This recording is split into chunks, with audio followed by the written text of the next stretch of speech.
Well, let's get a start. First of all, I would like to model my new... I like to think of it as one of those elven cloaks that the hobbits wore in Lord of the Rings. So we go like this. Do you and have then the it's- elven bread with you? No, I No need some bread. elven bread. Okay, so last... make sure I got all my buttons pressed. Yeah, so last week, you were sent by the Cobalt Soul to investigate the first Eclipse tavern, where they suspected they were hoarding and trading in Vermilion and Viridian-based artifacts, maybe weapons, maybe other things. And the first Eclipse Tavern is in fact right here. But on the way there, you're attacked by two large red elephants. One of which turned into a miniature version, just this is what this is, just tiny. And one turned into a pile of dust, which is this, what is this over here? So, Seekers of Unknown, as the battle concludes, what would you like to do? I'll I believe we were. put the miniature elephant in my pocket to give to the Cobalt Soul later. Okay. And we were talking about trying to get some of this dust, correct? Oh, yeah. Okay, Ow. I'll take a vial out of my component pouch and use Mage Hand so I'm not touching the dust, and set the vial down and use Mage Hand to put some of the dust in the vial. Okay, it takes a little while, like picking the dust out of the cobblestones, but it's easy enough to do. And I assume, Cadus, you're not touching the elephant? That's a good point. Didn't Galen wrap it in a blanket? Oh, Yeah, that's right, he did. Yeah, so just use the blanket. Yeah. Okay, Okay. very good. The power of blankets. Then I'll use the Mage Hand to pick up the vial and wrap what's left of the blanket on that vial. That way they're together for Cadence to carry. There you go.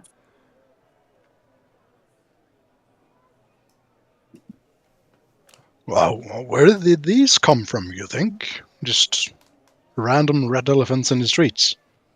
That's, This close to the tavern we're supposed to be at, I'm assuming it's something to do with our Vermilion friends. Yeah, the bar was supposed to be trading possibly in artifacts with this Vermidium, so...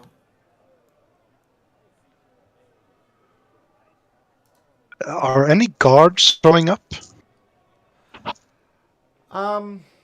There were guards as part of the battle, if you remember, this guy and this guy. Oh, yeah. They helped. That's Yeah, true. we have defeat two him. guards that are right here with us.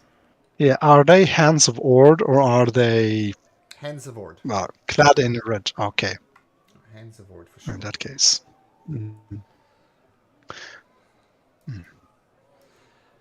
Tomb's gonna just be on the lookout to see if he spots anyone fishy that's been planting.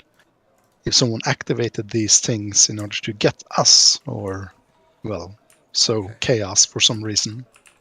You can either make me an insight or perception check, your choice. Oh yeah, I'll go insight. Says the wise Hatum. Okay, first roll of the session.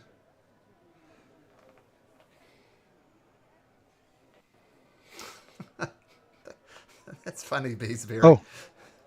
Oh, I forgot to turn on my D&D Beyond Roll20 thingy, but it was 21 if you check the game log. I'll just refresh and turn it on. I take your word for it, of course, but I'll bring up the game log anyway. That's good when you roll an 11 and come up with a 21. That's fantastic. Yeah, it's fun. Looking around, I mean, you don't really notice or see anybody acting suspicious. I mean, given that the things just appeared, it might have been a good chance to look then, but you're looking around and nobody looks suspicious.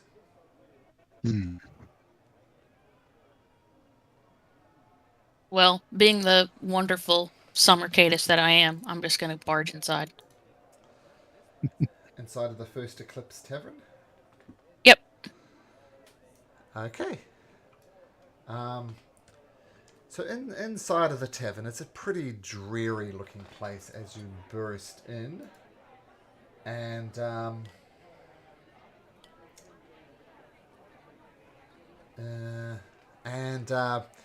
this guy behind the bar says, "Oi, we're closed. Everybody out." And this kind of person kind of grumbles, leaves. This other person grumbles and leaves. As does this Arakoko grumbles and leave. "Are you two, lady? Business hours are closed. Get out of here."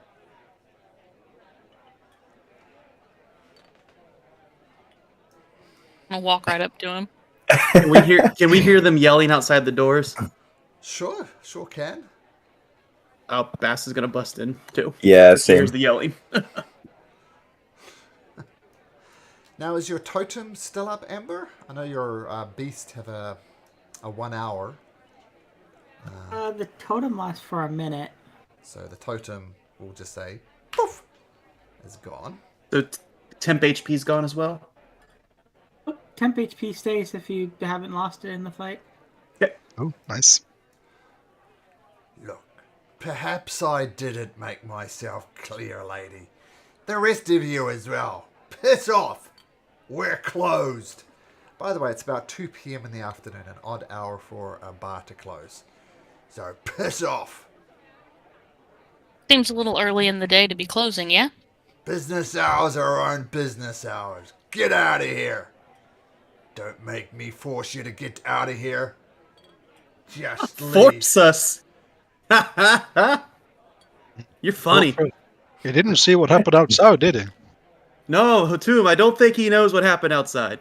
Oh, it's a bit. Or does he? Dun, dun, dun. I heard the chaos, that's why we're closing. Something's afoot out there. Now piss off. Nah, a foot has been dealt with. Now give us a beer for a reward. Yeah. Hey, no animals. Get that filthy beast out of here. Oh, that was funny. Don't call Amber. Amber a beast. Amber, don't listen to him. Get in here with them. Yeah, don't call Good Amber a time. beast. Yeah. That's rude. Look, I've enough of your lip, lady. Last chance. Get out. We're closed. Oh, this is gonna end badly. Oh, Hatum, oh. can I do it, Hatum? Only if Cadis does. Cadis, can I do it? Only if Cadis does. Oh, that was funny. I'm feeling particularly friendly. We're not here for your bar or any of your beer or anything. We honestly are just looking for the Vermilion Dream. No idea what you're talking about. Yeah, you do. No, I don't. No, you do. This is a don't fascinating even have to insight check intellectual this. conversation. But no, we don't. Inside, sure, Hatum. Oh no, I said I don't even have to inside check Ah. this, I suppose. But, Oh, okay, sure. Cadis, can I threaten him now? We're not going to threaten anyone.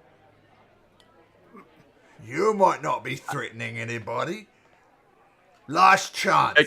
Piss off or suffer the consequences. Oh, that's... My battle axe just lights up. I summon Flame. purgatory. Consequences? Well, that's fucking creepy as shit. Oh. What'd you cut your arm for? That's nasty. Look, just help us out here. We know that there's some sketchy stuff going on. We will leave you alone if you just let us know where anybody that would work here as far as the Vermilion Dream would be. All right. I've given you warnings. Enough of the talk. And he takes his hands, boom, slams it on the countertops, and right beside her tomb and next to Beesbury, this massive elemental erupts down from the floor. Hey. Right, told you to piss off. Now I'm gonna throw your ass out. And can everybody please... Roll for initiative. Yay! Beep, beep, Yay! beep, beep. Nothing like a bar fight. And what was the name of this tavern again? First Eclipse. That's right. Okay. Make sure I got this exactly right. Will the bears separate or? Yes. Just It's one like- beer, though. The beers will happen on the same turn. It's like Hatum and Cadence and Bass are all on the same page. Like, our give a shit's broken right now. Yeah, I'll give myself a new title, A Tomb of Sorrow Shits.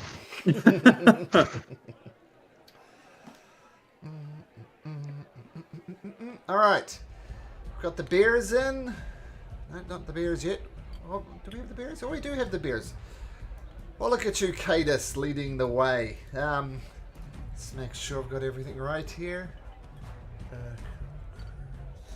Par for the course. He's gonna sneak in there.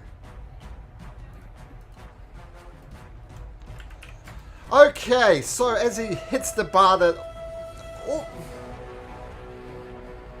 yeah, I'll say it does come up busting through the floor and kind of climbs you, pulls itself through. Cadus, you are first to act. In your summer form, what do you do?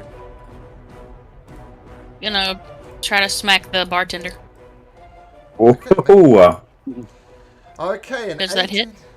Let me just check. He seems to have some type of protective ward around him, but your battle axe cuts through it, and yes, an 18 is a hit. 5, and then plus my crimson, right? 4, got it. And then I won't forget this time. I do have an extra attack. Before you do that, he said, "Oh, Yeah. that's a bad mistake, miss. Can you make me a wisdom saving throw, please?" Rip. As you Rest in feel peace. the battle axe cutting into this creature, you feel your own arm cutting a little bit as you reflect agony back on yourself, and you take 3d10 damage. So 16 points of damage. Oof. Well, that was quite a rebuke. Who did that? This guy did? Well, this guy's just been sitting here. He's doing nothing. Oh. No, it was the guy I bartender. smacked. Oh, it's this guy. being on a bear or something. Well, we'll see. Well, I don't like that, so I'm gonna hit him again. Maybe not. And the agony of the thing causes your second attack just to swing wide. No damage done. Okay, brown Okay, then. bears. Oh, I'm not done. Oh, sorry. My apologies. No, you're cool. I have 2 actions and still a bonus action. So with my bonus action, I'm just gonna try to hit him with my dagger, which will also miss. So Oh dear. So yeah. Okay, so one reflected agony hit, and he just dodges easily out of the second 2 attacks. Brown bears. By the way, does he have to do any Constitution saving throws for maintaining concentration or something? Nope. Nope. Good question though, but no. The brown Right, bears right. unfortunately can't quite squeeze through these doors. They're too big for them. Looks like it's open. Oh, it's To open. get out of the way, though. Yep. Let's have a look. Oh, that one is open. Sorry, I was looking at these ones. No, they can squeeze through there for sure.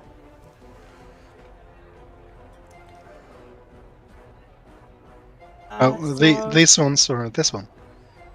Oh, this isn't the door. No. Yeah, sorry. That's a window down there. Yeah, Yeah, fine. that's They- true. They can squeeze through there, no problem.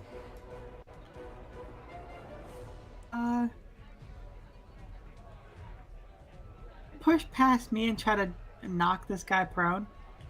Certainly try. I would have to do it from there, and it won't be able to end its square with you, Amber, because you're there. Okay, so... Yep, so you can attack from there, but then we'll have to... That's the squeeze for bears, not designed for bears. But make the attack. Let's do the attack first. Claw and then a bite as it tries to knock this giant rock down.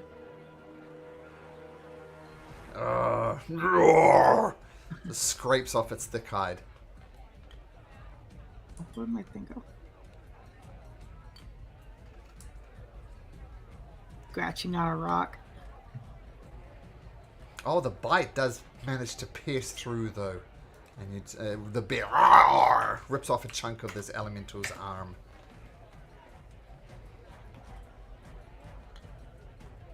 And I think he can end there, can he? Well, that would be the same square as the earth elemental, so no. Now he's in the wall. This is not a good spot for bears. What about here? Oh. Crunch. Rush some Crunches tables. over a It's fine. table. Totally. I think he could. Tell you what, he's going to have to destroy the tables to get there, or maybe just put his weight on it. So have the bear make a strength check. Not terribly. I'll say a 12. DC 12 strength check, otherwise he can't end there.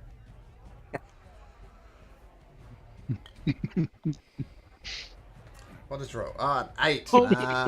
He's going to have to retreat out. Bumps into the table, stubbed its nose. And as he's retreating back, the earth elemental is going to take a big earthen fist and boosh! Whacks the bear right on the nose for 17 points of bludgeoning damage as it retreats. Okay, so this bear has a bloody nose. Okay, cool, Caelan. I still have another bear. Oh, sorry, my apologies. Yep. So this bear is going to the dash action and come right up in here behind Cadus. Oh, nice.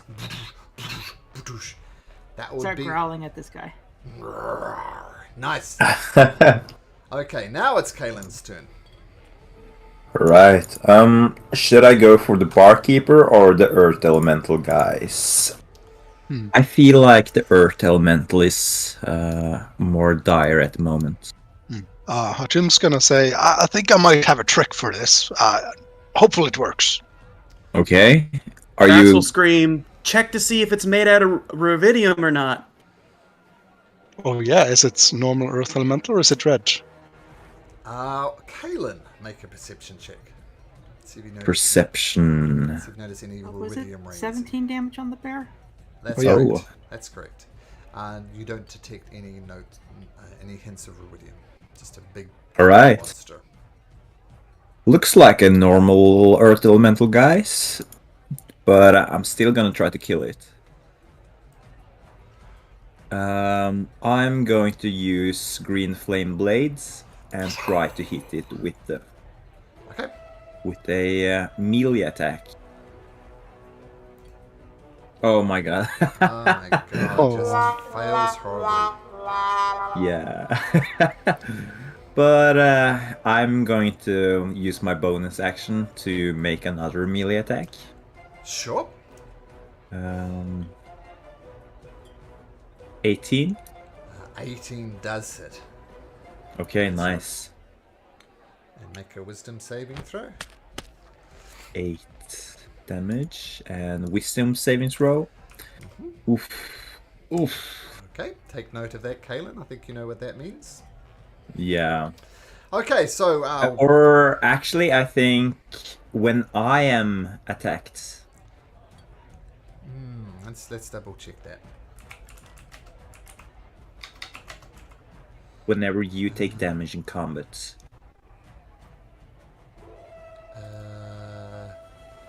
Okay, yeah, sure. Okay. Well, and I'll let you roll that again too when you take damage. Okay. Yeah, But- nice. You do get a nice cut into the earth elemental. Is that your turn?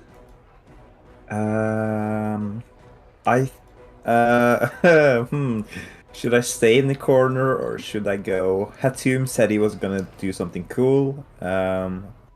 I'm going to go back to square one. So 15. Yeah, I'm gonna go back. I I guess don't get you'll. attack of opportunity. He's Yeah, already used you- his attack of opportunity on the bear. Exactly. So, no. Yeah, nice. Also, hit, boom, move back. Now, this gentleman.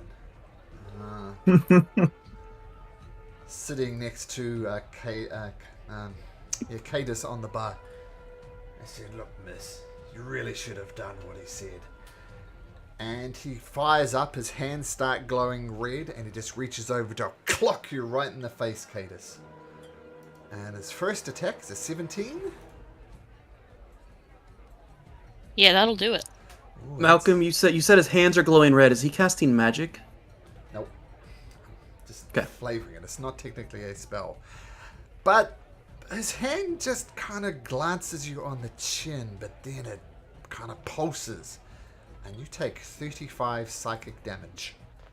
Oh. What? What's up with these bartenders? I guess they're Hellish just Rebuke. not normal bartenders. Wait.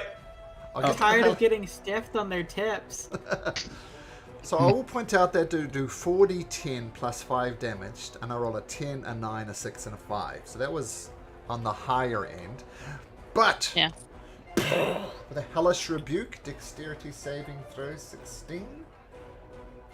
Let me make sure he doesn't have anything. Okay, advantage on this. And he rolls a natural 20. Hooray! for the Gross. DM. So 9 damage. Hey now. That's 9 damage, half.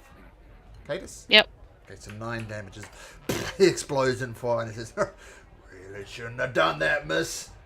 And, oh, I thought he had 2 attacks. He just has 1 attack, so he just clocks her across the face.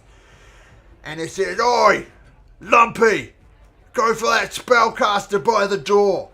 And Lumpy, Lump. boop, steps over here. Hatum, you can have an attack of opportunity if you want. No, that's not gonna do much. Don't have. Oh yeah, I'm gonna get my reaction back anyway. So no, not gonna do it. That Blitz. precious Um, reaction. I'll use warding flare if it attacks Amber or Beesbury. It's going to So attack disadvantage. Amber. Disadvantage? Ooh, disadvantage, it rolls a 1, so it just stumbles past you. Does get a second attack though. And it rolls an 18. Does that hit? Well, 18 just hits. Just hits. Okay, so 11 points of bludgeoning damage and Constitution saving throw, please.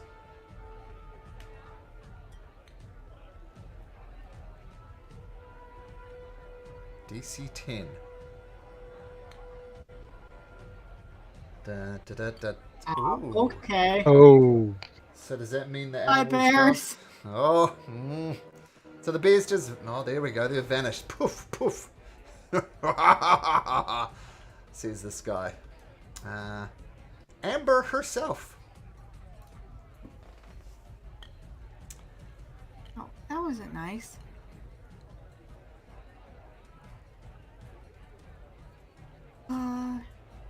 Another spell.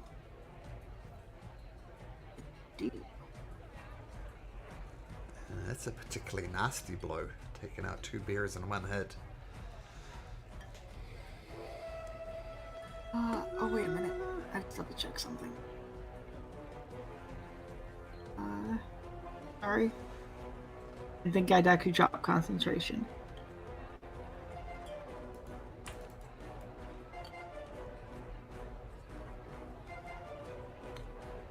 I'm gonna double check what my shifting does.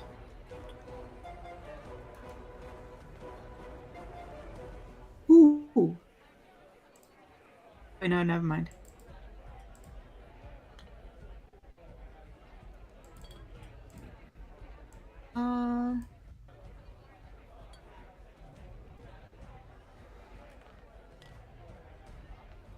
Gonna make a acid claw attack. Okay, with your primal savagery? Just wanted to talk. You just wanted to talk to the Vermilion Dream person again. Stop being mean. She turns her claws and fangs into acid. Bites into this creature. Ow! 14 years. So the claws do come out with their primal savagery. But doesn't get through, unfortunately. Fails to pierce its Bonus rocky heart. action. Yep.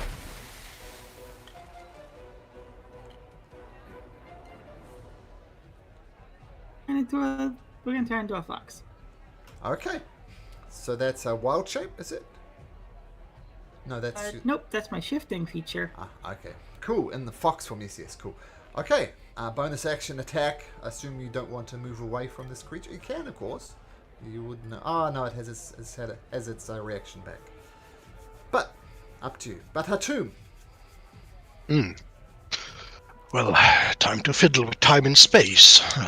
Let's try some Dunamancy. I'm gonna cast Banishment on it. On the Earth Elemental? Yes. What type of save is that? Charisma. 15. Ooh, these things aren't very charismatic. Oh, it rolls a natural 20. Yes! No! I will use my reaction to silvery barbs that, Hatum, I'll help you! Woo! Ooh, And that that's- reduces it to a 13. Does a 13? Oh, that's a failure.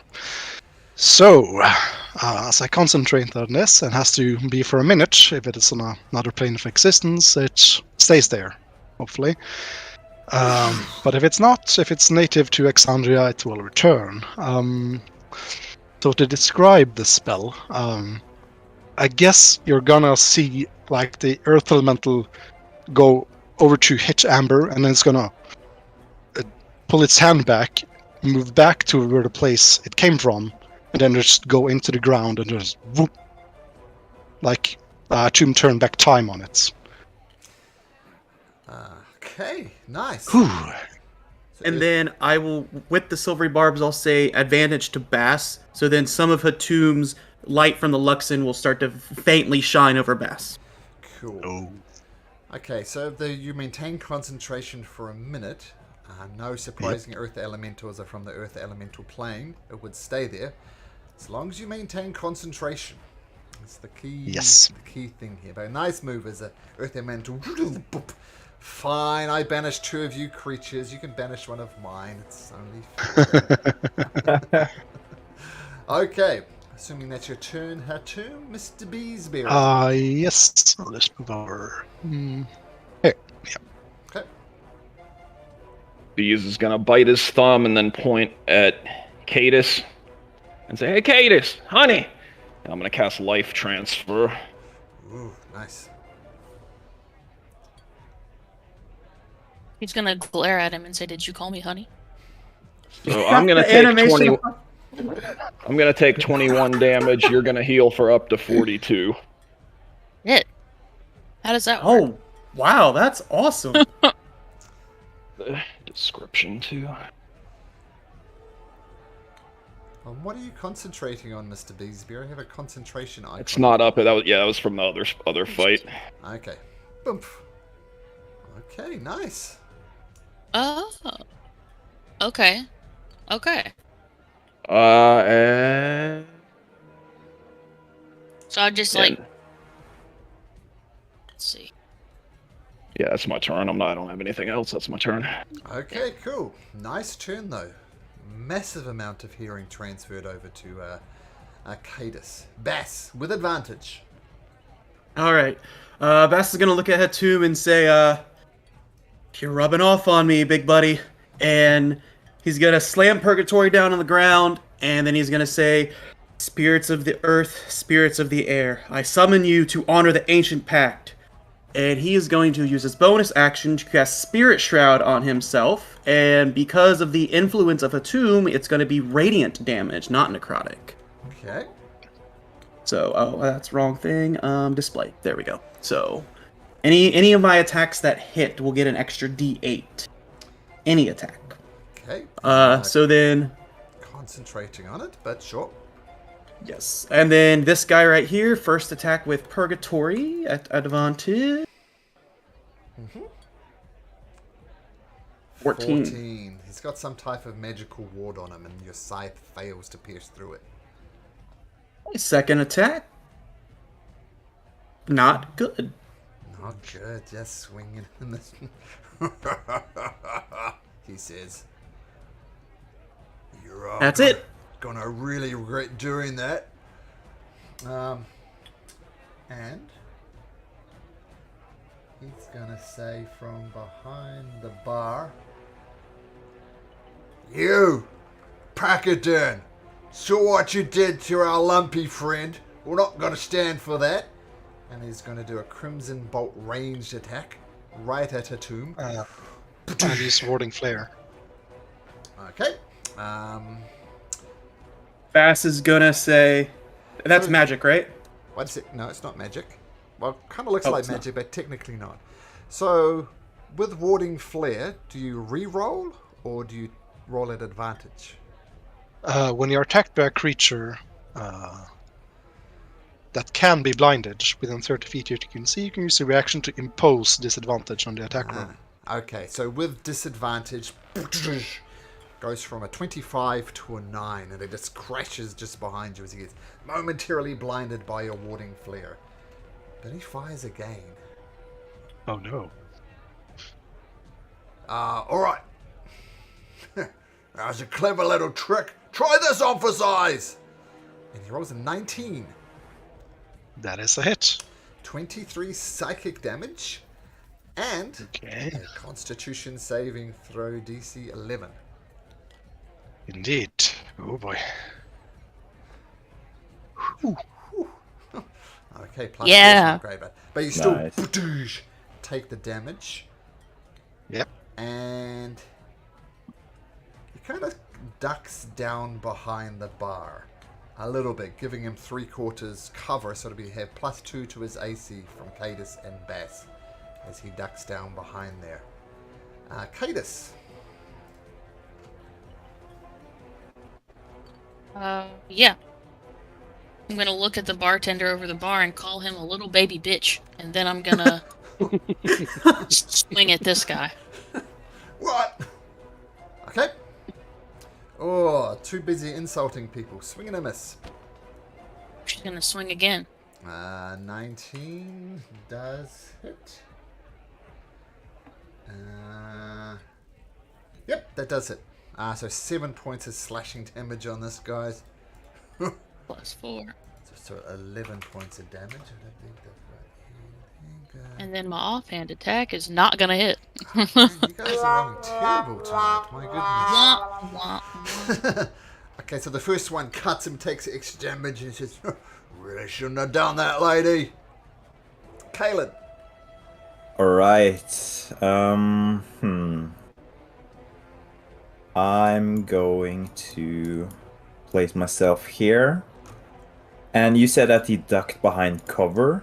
Yeah, so it's kind of behind this bar a little bit. He's kind of cowering down there, so you can attack him, but it's +2 to his armor class. Does he look big? It's just Like- medium-sized creature. Medium-sized creature. Does he look strong in any form or way? You can make an insight check, and I can tell you. I'm gonna try Maybe. that. He looks a little muscly, not super strong, but stronger than average, we'll say. Okay. For my second question, would I be able to grab him from there and pull him out from behind the desk? You know what my answers to that is you can certainly try. I would love to try that. Okay, I'm going to try to pull him, like, dragging up from the ground and across the desk. Okay, he rolls a 9, so you need a 10 or better on. Oh my complete god! athletics. Oh, your hand just slips off his collar. And says, "Nah, good try." I have a question, because I have 2 attacks per action. Do I get to try again? You can try again, and this time he rolls a 19. So you need a Oh my 20 or God. better to try and pull him out from behind the bar. Well... yeah. This is my house, arsehole. Don't even try that nonsense. Come on, it looked like you need a hug. That was a cool move, but yeah, natural ones, and then I rolled quite nicely. Yeah, maybe next time you'll get a hug. I mean, he has a +2 to his check, so, you know. What was yours? Yours is a +6, so that's kind of embarrassing. You're much bigger and bulkier than me. Damn. Damn, Malcolm's called people out today. He said, "Do better." Do better. Be better. Okay. Look, I really want Lumpy back. Gonna go for a I really want Lumpy back. That's that was cool. And this guy here is going to do a ranged Crimson Bolt attack. You're going to do your warding spell? No, I don't have it back. By the way, Malcolm. Yep. If it's a ranged attack against an enemy which is far further away, is it then disadvantage? With melee opponents? Nope. Okay. Nope. Okay. Crimson And Bolt. this is not magic, right? Nope, it's not magic. But fortunately for Hatum, he rolls terribly. He rolls a 3 and a 2. A 3 and a 2 on the dice. Always roll advantage just because. And just crashes behind you. Says, shit. I think that's all it can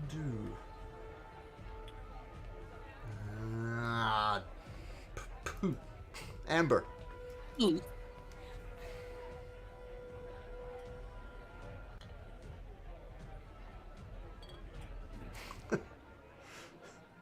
Whoops. I muted. My turn already?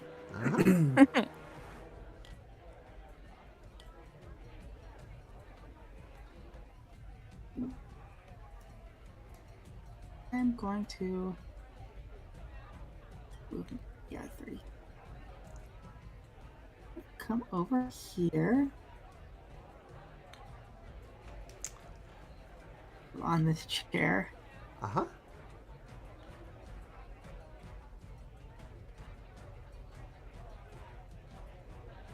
All we want to do is just meet somebody. You can meet another one of my friends. And Amber is going to cast a new spell. If I could have a couple dryads, please. Oh. Ooh.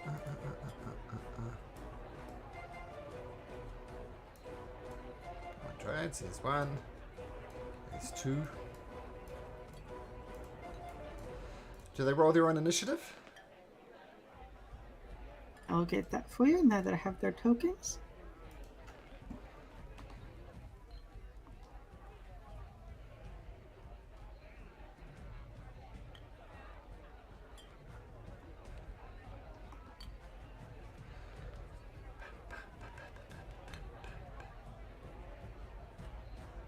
Okay. They're gonna act this round. Okay, but I don't think you can place them where you want, though, right? Where would you like to place them? We will have one.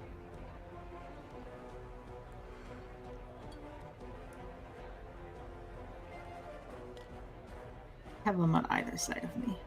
Okay, very good. So that's your action, I assume, is these woodland beings appear. So again, concentrating on that. Nice. Initiative rolled. Okay, is that your turn, Amber? They're just kind of sitting at this table with me. That'll be my turn. Sharing a beer. Okay, Hatum. Desperately trying to hold Yes. on to this banishment spell. What do you do? Ah. I see you hiding over there. This is not gonna help you. He's gonna cast Sacred Flame, and, well, with it, he gains no benefit from cover from the saving throw. Really?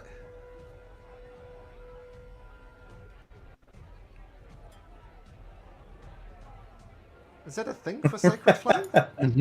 Oh, no, I didn't know that. No cover from this. Okay, excellent idea. So Sacred Flame, dexterity saving throw for the guy behind the bar? Oh, yeah.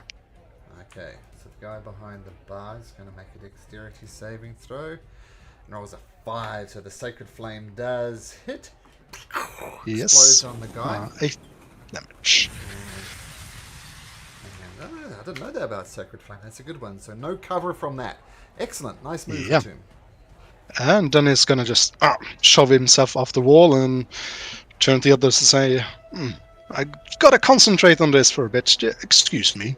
And he's gonna wander off 5, 10, 15, 20, 25, 30, and stand outside the doors and lean back against them. That's a good move. Good luck. Thank you. Okay, Beesbury. Bees will step down to here. With my bonus action, I'm going to reach out with my mind and attempt to telekinetically shove this dwarf at the end of the bar to here. Okay. Is that strength saving throw? Yeah, DC 16. Strength saving throw. 5 feet. So, poof. Goes 5 feet that way. Telekinetic shove successful. Let me shove him here instead, if that's all right. Oh, sure. Just around the corner. He falls off his... Oh, he's already standing up. It trips over the bar stool and lands over here. And then Bees is going to whip out a piece of crust of apple pie. This is the honey crust. Made this last week. It was great. I'm going to toss it at him and cast Nalthair's Mischief. Probably murdering that name. I love that spell. Yeah, I remember a certain goblin who used to like casting this spell. I will have the top right corner of the cube on the guy behind the bar, and then the bottom right on the dwarf, and then extending backwards towards the away from everybody. Why don't you show me? Oops. Exactly where you want to put it. Should be able to drag this green thing around. Ah, there we go. Perfect. Right there. Perfect. And they get the first effect. So the smell of apple pie fills the air, and they must each wisdom save or become charmed by me until the start of my next turn. Okay, so we'll do the barkeep first. Wisdom saving throw. Doesn't get advantage on this, so it's just a straight that. He rolls a 15, so that one fails. So this one is charmed by Beesbury, meaning he can't attack Beesbury. And the guy who just got pulled off the bar has advantage on this. Oh, natural 20. So this guy won't attack you, Beesbury. This guy is indifferent. He might still attack you as you concentrate on the mischief spell. Okay, nice.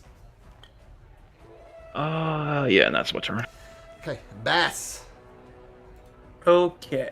Is it an action to hop over the bar, Malcolm? No, but I'll require you to make an acrobatics roll. Well, I'm going to skip your acrobatics roll, my good DM, and I am going to bonus action Misty Step behind the bar. Oh, Misty Step, yeah, that doesn't require a roll as you poof, magically appear. So, and so he does not get the cover from me, correct? Correct. Okay, 2 swings with Purgatory at him. You can't hide from Purgatory once he gets your scent of blood. I think that breaks the charm too. Natural 20. Ooh. Oh, does that break the charm? Wow. No, no, until the start of your next turn, so still charmed. Okay, well, yeah, you get a cheer for that. That hit does hit.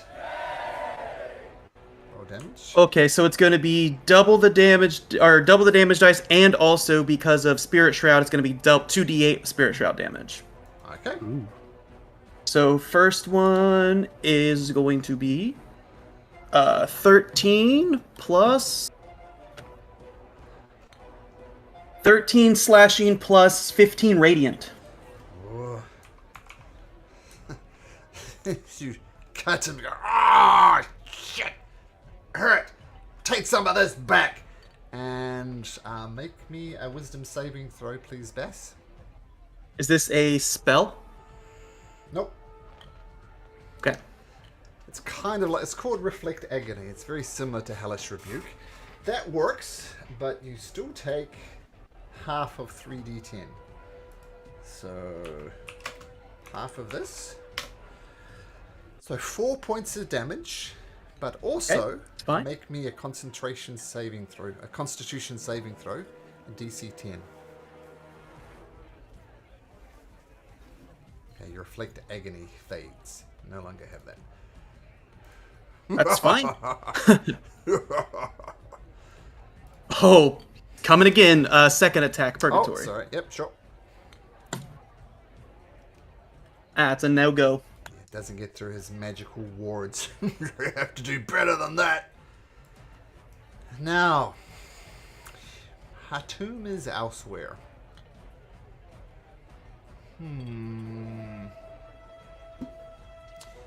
He is going to...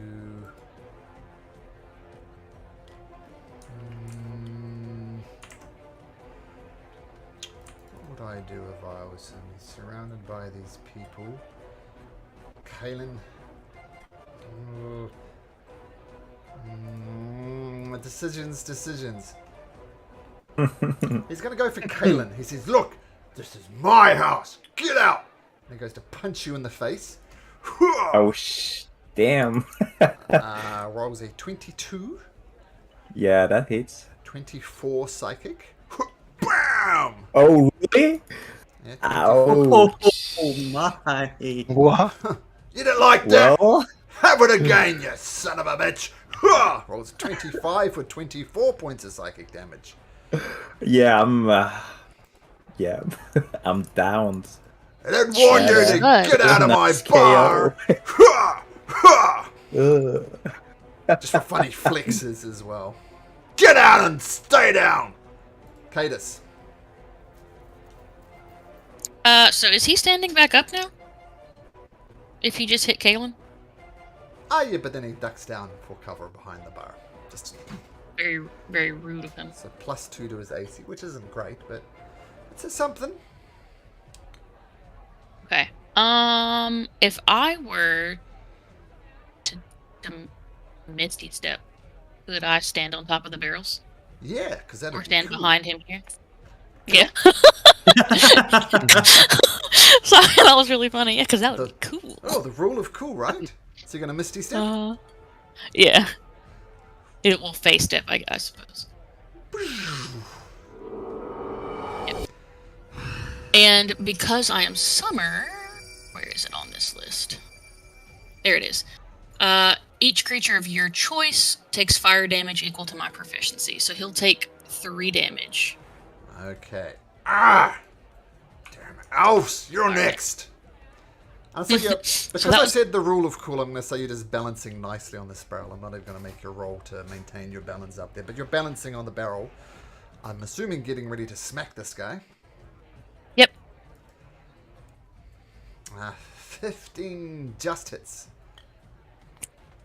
So 6 slashing. 6.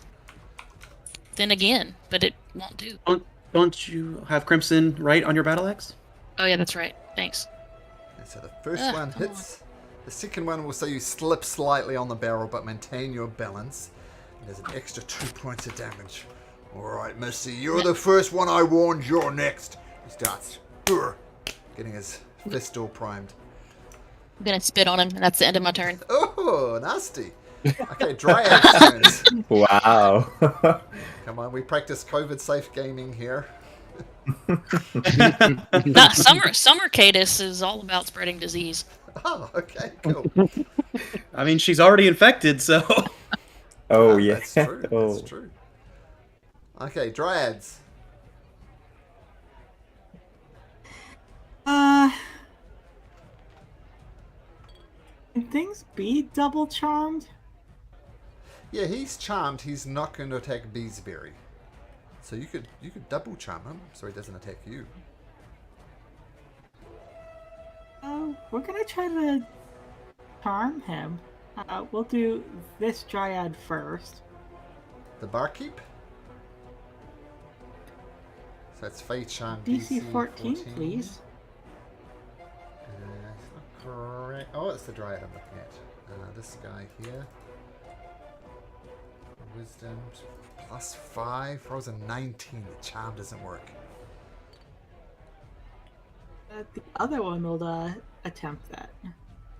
Okay. Rolls a 15. So your Dryad's... Oh. Just a fail. Trees don't scare me, miss. I don't know how he's very polite and still calling you miss and mister, even though you were in a life or death battle. Just can't help. Okay. He's a bartender. He's a bartender. That's right. It's kind of like police officers, right, when they're arresting someone. Sir, put down the weapon, sir. Like, oh, come on, you can drop the sir. Okay, Dryads fail to charm. It's a shame it's a shame you couldn't listen to us, mortal. And both of them are going to take out their quarterstaff, and they're going to start glowing as they cast Shillelagh on their quarterstaffs. Shillelagh, nice. As Shillelagh goes up. Shillelagh. Glowing with the staffs now. Kaelin, everybody's forgotten about you. Make a death saving throw. Yeah, let's hope. Hope it's not that bad. Oh. 1 failure. Okay. What is with these dice rolls tonight?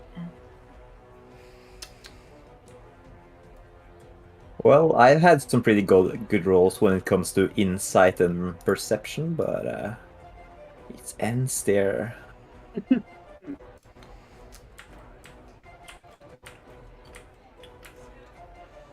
Zooms over here.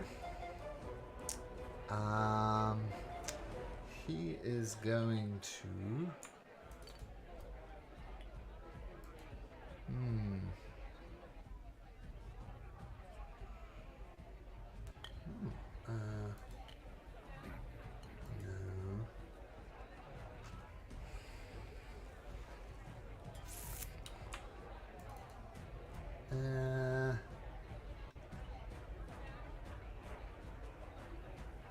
Do it.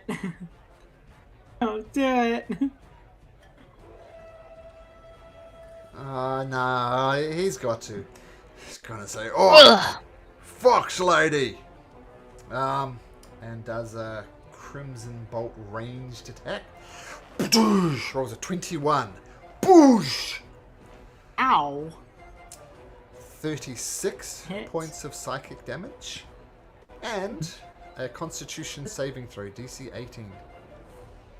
He doesn't have advantage, by the way. I don't know if he Nope. had advantage from something. Nope. I mean, I always roll with advantage, and I take the first roll when I don't, and that's a 21, so... Need that con saving throw. 21. Ow.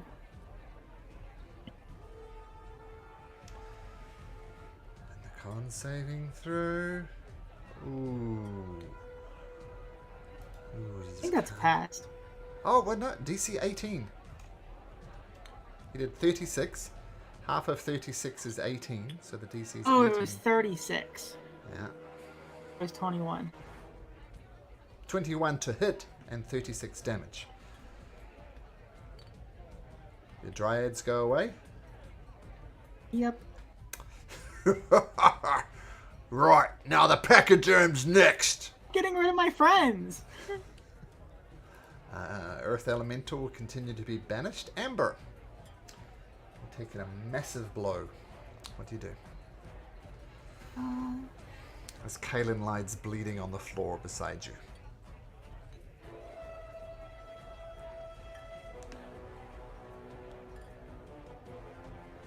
Can I make a perception check to see if I can smell for owl or any of the Vermilion Dream people that I recognize? Sure. Sure, make a perception check. With advantage. Yeah.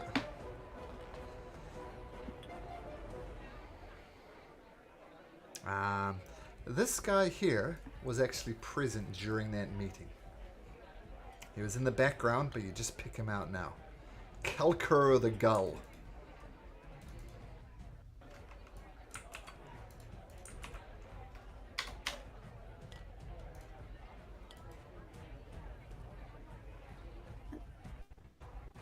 I heard that one in the corner. We need to talk to him. And bonus action. Wait, can you talk to us as a fox? It's not a wild shape. It's my shifting racial. Oh. But you can And talk in I this form will- anyway. You can talk. I'm pretty sure I can anyway. Okay, well, let's just assume you can for now. I don't have healing word on this character. Oh, wait, yes, I do. Okay, so bonus action. Oh. Healing word on Kaelin. Nice.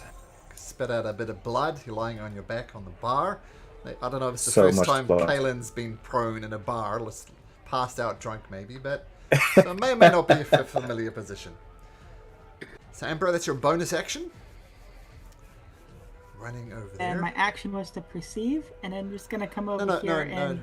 Well, perception we'll just say was free. Free action. So you still have your action. It was very rude what you did to my friends, but I recognize you from the conversation. We just want to talk. Talking time's over, miss. We asked you to leave. You didn't. Prepare to suffer the consequences.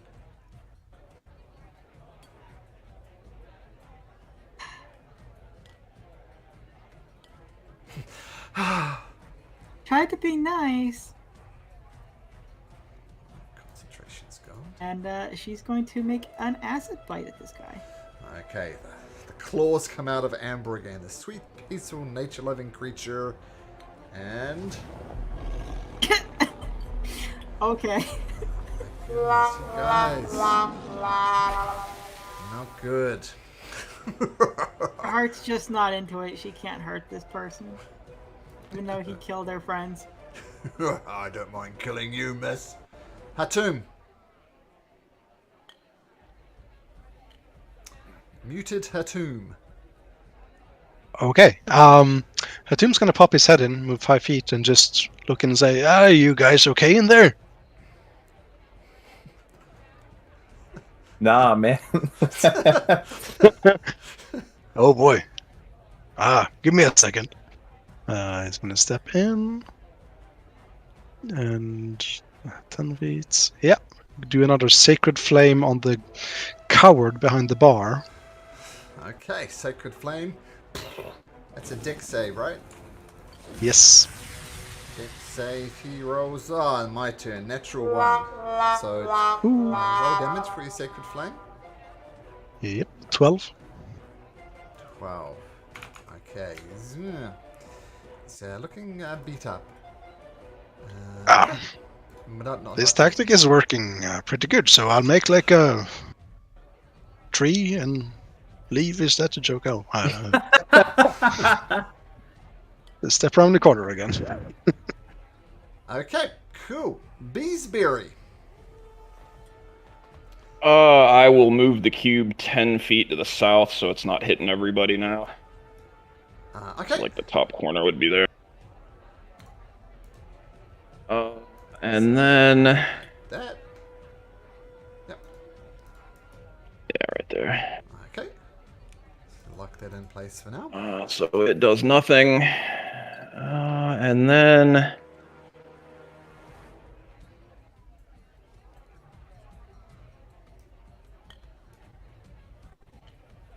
what the hell? Run down here and I'm gonna Damn it. flash at this guy with my dagger and cast Booming Blade. Or I guess stab at him with my dagger. Okay. Booming Blade him. Booming Blade fired up. Make your attack roll. 14. Bounces off his armor. So, that's a miss. Alright, and then with my bonus action, just because I feel like doing it, I'll try to telekinetically shove him backwards 5 feet. Okay, strength check. Rolls an 8. So back here, like that. Yeah, that's good.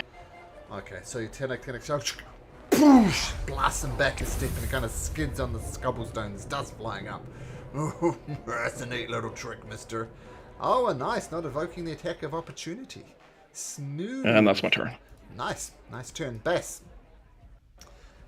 Ease! Be careful! We fight on the street! We've been in jail twice!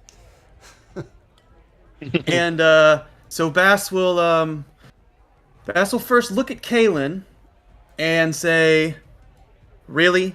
With your fiery, you're gonna let that down you? Really? Get your ass up. Come on, we need you. And, bonus action healing word on Kaelin. Okay. Nice.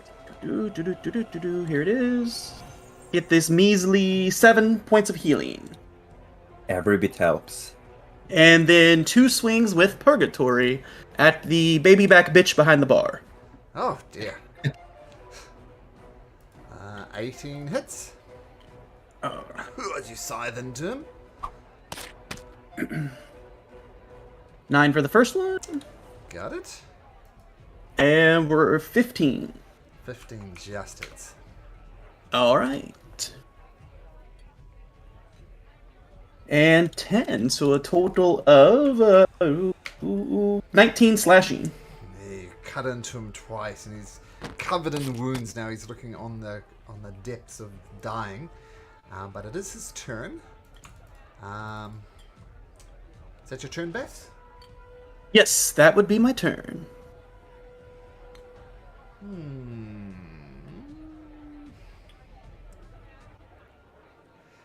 First of all, he charges up his fist and says, "Look, told you to stay down." And he goes to punch a prone Kaelin at advantage. Boosh! Whoops. Is he still advantage behind the counter? He's going to give up his cover in order to do this. Let's say he kind of climbs up on the top of the counter, reaches kind of half crouching, punches you right in the face, or does he? He does with a 19. Assume that Yeah, hits. it hits. Boosh! Cementing psychic. Stay down! 17? Yep. I guess I'm staying down. Would that invoke an attack of opportunity of him getting on top of the bar to punch him? No, it's just flavor, so no. And you, he turns to Cat, told you to get out of my bar! And he tries to punch you, but you saw it coming this time. You swoop, go to the side, and it misses. He rolls an 11. Alright, Cadus.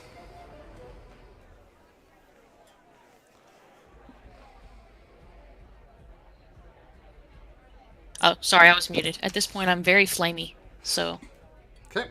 gonna swing and miss. Awesome. Yeah. I'm gonna swing again and miss. Yeah. I'm gonna offhand and actually hit him for 2. And make me a wisdom No Crimson saving. Right damage on this. Make me a wisdom saving throw, please. I think that'll do it. It does, but you still take half of 3d10. So you take 5 points of reflected agony. Okay.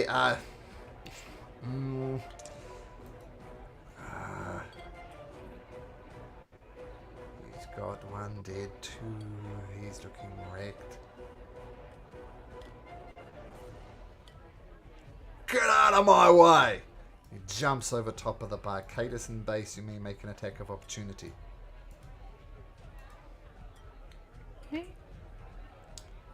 Purgatory will want your blood. Come back. Okay, roll damage, best. The 24 hits. Get out of my way! And you cut him across the back and he falls to the ground dead. Nice. Sick. Alright. He's desperate to get away. Didn't work. All the blood from the wound you see just absorbed into Purgatory. Okay, Cadus. Wait a sec. Wait, why was he running? He couldn't run. It wasn't his turn. Yeah, well, he's dead. Was it? Is it? I don't know. He tried to run. He would have said he runs on his next turn. He dies. DM got his initiative order confused. Instant death. Okay, so Cadus, that was your turn. Now, Kaelin, make a death saving throw. Nice. Let's hope for a 20. At least it reset your counter, right? Because you One successful. That's sour to not get the 20.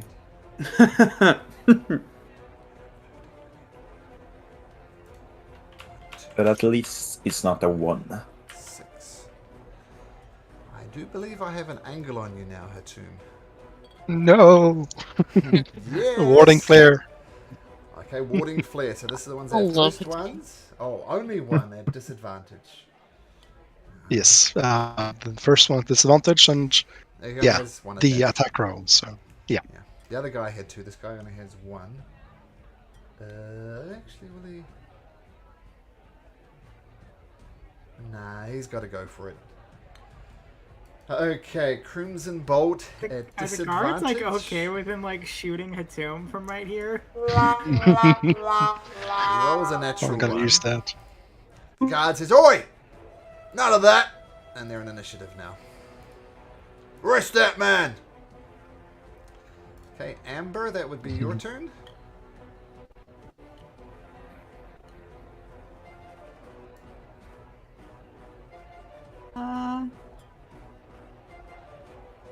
Actually have anything? I don't think I have anything. I could help him.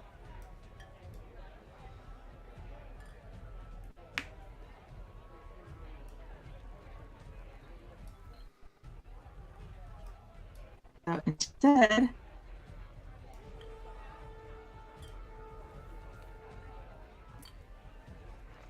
I'm just gonna sit over here next to Beesbury, and we're gonna put down a little spirit totem on top of Galen. Okay. Doesn't that has it recharged? Healing spirit. Ah, Oh, healing yeah. Spirit. Healing Spirit.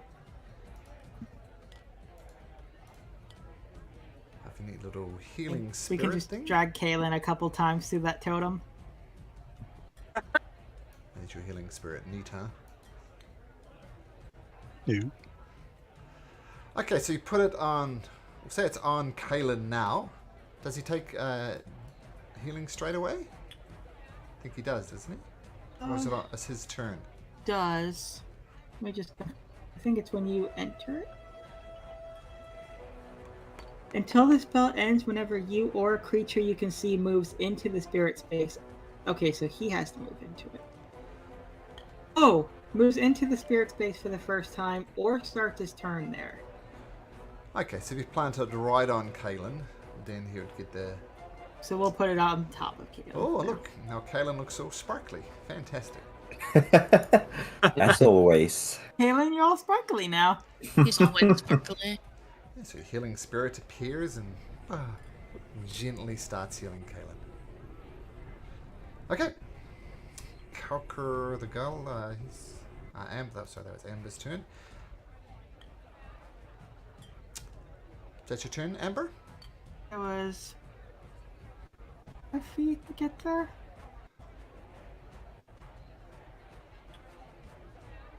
Come right up to the door frame. Okay. Hatum, let's shoot out with this guy. He's trying desperately to harm you. How many warding flares do you have left? I've used them all. Infinity. Good to know.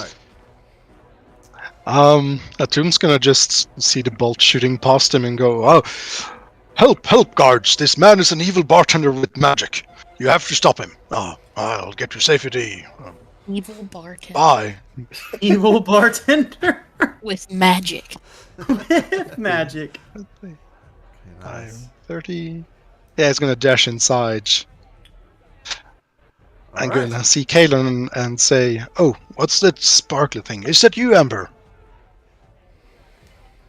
The sparkly is my healing totem. Oh, well, then I'll just stay put for a while. Okay. Yeah, that's gonna be my turn. Cool. The bee. What does Mr. Beesbury do? Beesbury's gonna again bite his thumb and point at Caelan and say, "On your feet, boss," and cast life transfer on him. Ooh, nice. So I take 26. You heal for up to 52, if I did the math right there. Oh, Wow. nice. And you're rolling great on Damn. these. Well, it's kind of great and bad, right? What's bad for you is great for him. But 26 is an awesome Yeah. roll on 48. I'll drop What the the- cube, regardless of if I was gonna con save on it or not. There, I'll just go ahead and drop the cube. Is since that it's a not doing honey anything. gift? Yeah. Yeah. That's the honey gif. That's the good honey. Ah, If you good ever say stuff. GIF again, I'm gonna skin you alive. And then I'm gonna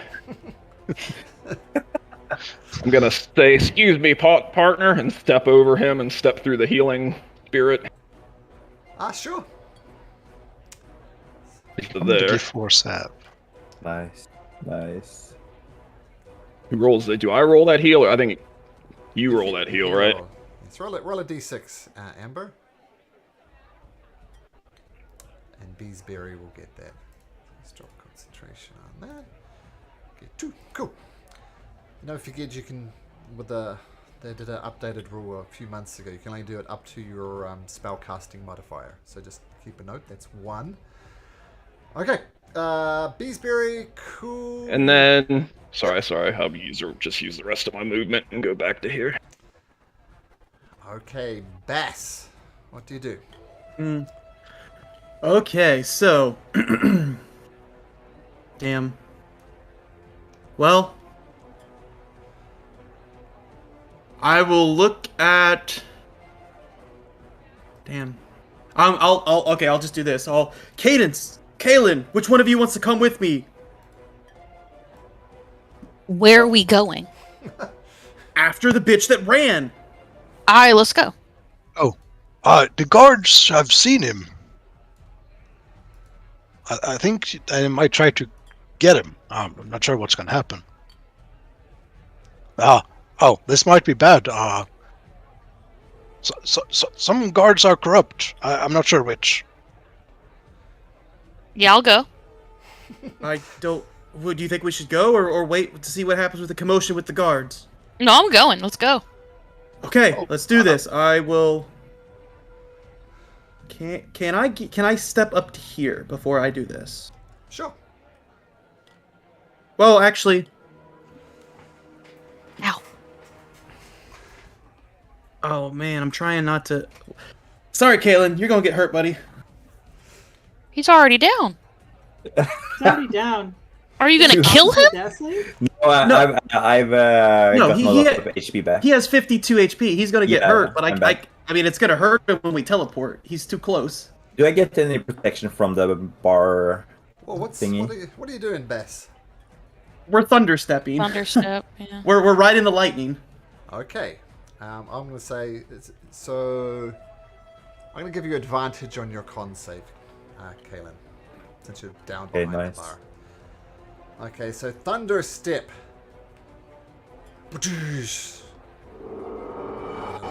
Boom! Oh my goodness. Okay, Caelan. Yeah, the bar just gets wrecked. We'll say this bar is in splinters now. Caelan, make your con Okay, save. and Yeah, I just did it before he rolled. Oh, okay. 22. So do you take 12 points of damage, I assume? Yeah. Caelan, I you're guess just so. everybody's whipping boy this combat. Yeah, last session I was impaled by 2 elephants as well, so I'm kind of hating everything at the moment. Acting life. Caelan, I'm sorry. I'm just learning this power. So Cletus I'll look comes at too? Yep, I'll look at Cadis and I'll grab her on the shoulder, the arm that is not infected, and say, "Together we ride the lightning," and we'll poof out here, right here for me, and her right next to me here. Okay. So feel free to move over there, Cadis. Is that your action? Yep. Okay, so bamf over Yep, there. that's my action. Bonus action, I will put Hexblade's curse on the guy as I shout out, "Guards, we helped you with the elephants. We'll help you abhere this man." We got him! And your, was it your, you hex him? Hexblade's curse, yeah. Hexblade's curse. And, yep. Yep. Okay, he is cursed. That's it. The guard, which guard is this closer guard, comes running down and says, "Oops," says, "Get out of here, civilian." Now Rakoko takes off. Because that's what Aarakocras say, right? Core. Yeah, absolutely. And he throws his spear at this guy, but it bounces off some type of arcane ward he has on him. The barkeep will continue to bleed. Cadus. Okay. The barkeep hopefully will continue to bleed. Oh man, what is with your Maybe rolls, not. Cadus? I am cursed. I'm gonna start crying. Oh my goodness, 3 misses, just swish, swish, swish, swish, swish. My fiery hair is in flames. I'm screeching. Okay, that's a shocker. Okay, this guy does the same thing, throws his spear. Poof. That's how you do it, miss. As he rolls a natural 20, as a spear lodges into this guy for 7 points of damage. Just gotta concentrate. Wow.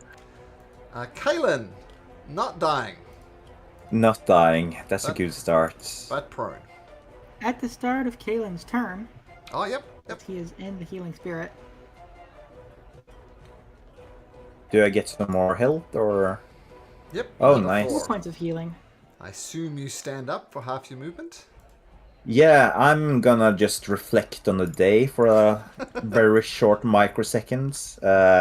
But at least I'm waking up in a bar, so I'm gonna foresee my future and think to myself, I'm going to drink some of his beer as a repayment later when we're done with this Awesome. shit. Okay. Yeah, I'm standing up and I'm going to dash. Okay. Uh, So if you're taking the dash action as well, you can do 45 feet. Yeah, 45. So I'm just going to go here and take a step there, between the guards. All right. Do I have any bonus action which I can do? No, I don't. I'm gonna end my turn there. Oh, I skipped my own guy's turn. So after Caelan, this guy will go. There's that guy, right? Yep. He's gonna step here. 5, 10, 15, 20, I will 25. take my opportunity attack. Yep, go for it. Well, first, before I do that, I'll shout to the guards. Do I have your permission to help, just like with the elephant? Take that son of a bitch down. That's what I wanted to hear. That hits. Okay, so that is going to be 9 slashing plus 3 from Hexblade's Curse. Okay, he takes it happily. Lumpy! Lumpy, come back to me! And he's going to cast his Crimson Bolt, his single attack. No warding flare this time, buddy. I see you nice and clear. Fires it off. Rolls a dirty 20. Hatum? On me?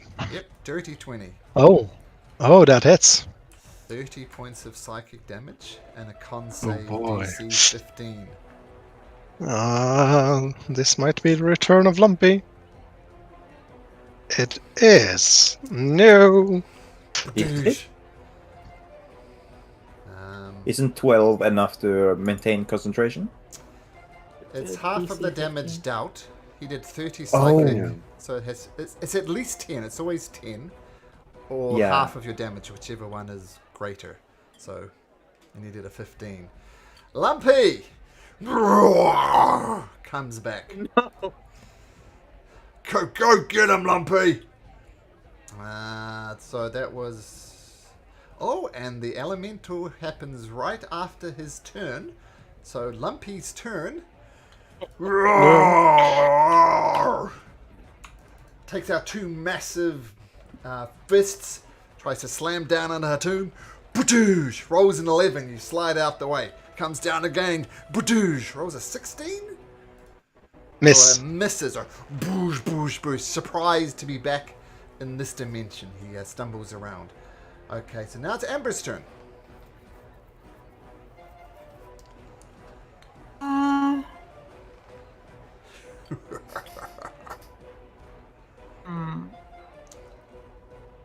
a lot of stuff going on right now.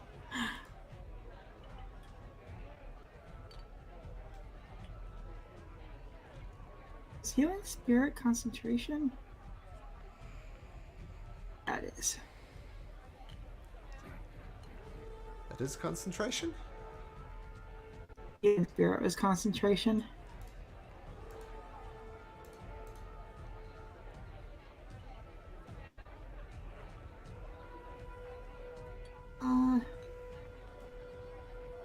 Shoot. Whoops.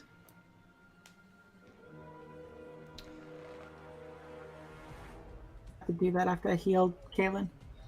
Okay.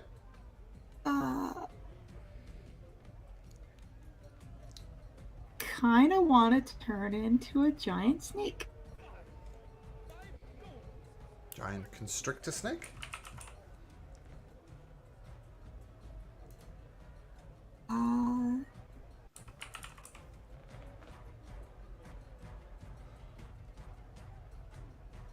Yes, please. Giant constrictor snake. Okay. Get you a giant constrictor snake. There we go. Let me give you control over that. It's slightly smaller than that. Is he? It's only large.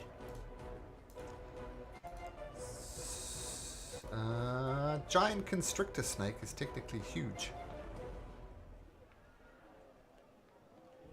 I think I only have constrictor snake. Oh, well, you can go away then. Sorry, constrictor snake. You got used to our Thursday sessions with the snakes. Yeah. So just a constrictor snake. Okay, there we go. Yep, because so many people do it because it's such a cool wild shape. Oh, there we go. Okay, let me give you control over that one. Okay, Amber, you are a snake. And we'll just move Amber over here out the way. And the snake's right there. So once again, sweet, innocent Amber turns into something quite terrifying as you watch her wild-shaped body twisting and turn and elongating, becoming a constrictor snake. And I'm gonna try to be as non-lethal as possible and just kind of constrict him, to kind of like hold him in place. Okay, so I'll assume non-lethal damage, so make a constrict attack. I don't want to hurt this guy because he has the information that we need.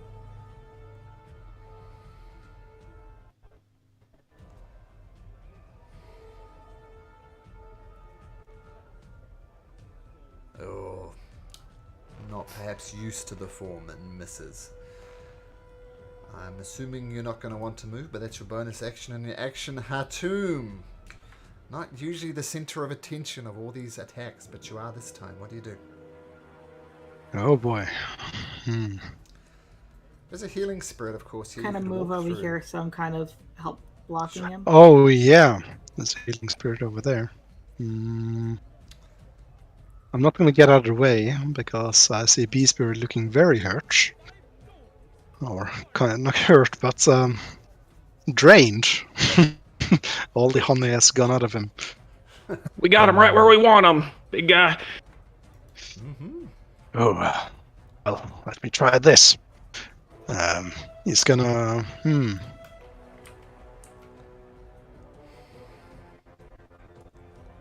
Yep. I had a bonus action. He's gonna healing word and no healing word. Burning hands as an action. First level spell on the earth elemental. So just light up his shield, touch it and light it up and just start burning it. Okay, 3 points of healing damage from the spirit. Oh yep. And burning Thank you. hands. Is that a save or? That's a dex save, yeah. Dex save. These guys aren't horribly dexterous. And you roll a 2. Yeah. Some burning hands. Roll Let's damage see. for that. That's 11 fire damage. And well, Like the spell says, firing ignites any flammable objects in the area that aren't being worn or carried. Which, in hindsight, Oh, I love that. Gives my an Hatum has idea. became a pyro. yeah. The two most peaceful characters in the campaign are now the most destructive. I should have been fireball. No, that's too much. Yeah, I'm done.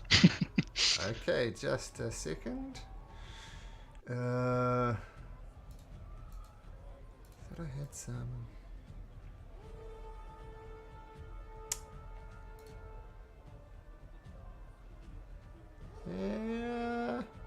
Yeah, part of the bar's on fire. We'll do. There we go. Yeah. Okay. Beesberry. Did the healing spirit move? I moved on Or is to it It's now still- over in this area. All right, Beesbury's looking kind of confused. He's going to reach down into his healer's kit and pull out a flask of his medicinal honey-flavored whiskey. It's a hell of a day, and take a swig. So with my action, I'm going to heal her myself. Nice. Oh, nice. Yeah, love the healer feat. Okay. And then I'm going to up there to cross through the healer spirit. Okay. So D6 Amber. And then down to the end of the bar. Okay. And I have one last thing. Down at the end of the bar, Bees looks like he's looking behind the bar like, where's the bartender? Nice. And with my bonus action, I'm going to attempt to telekinetically shove the Earth Elemental back 5 feet. Okay. This bar is completely destroyed, by the way, thanks to the Thunderstep. But the Earth Elemental will make a strength saving throw. Oh, very strong, but my turn now rolls a natural 1. So you knock him back 5 feet. Whoops. Knock him back 5 feet. Just a telekinetic shove. Pushes him back. And that's my turn. Okay, nice. Bass. Hey, I'm guessing we hear all this commotion with the elemental being back in the bar, yes? Yeah. I'll scream to the guards, be careful! The earth elemental we banished, it came back in the bar, he summoned it! Wow, shit. Okay. And then... Bar is also on fire. 10, 15, 20, 25, 30 to get to here. Yep, sure. Dodging Okay. around the big snake. And 2 swings with Purgatory at him. Okay. First swing misses. Try again, son. Oh, shit. No problem. Okay. So, I'll say to him, Purgatory's already tasted your blood. Don't taunt us. Alright, the critical? So 16 slashing, and I don't think the Hexblade's Curse gets doubled because it's just my proficiency bonus damage, so it's just plus 3 damage. Okay, it's another 3 It's not a damage. roll. Okay. So cool. 19, and bonus action, I will swing with the longsword at him.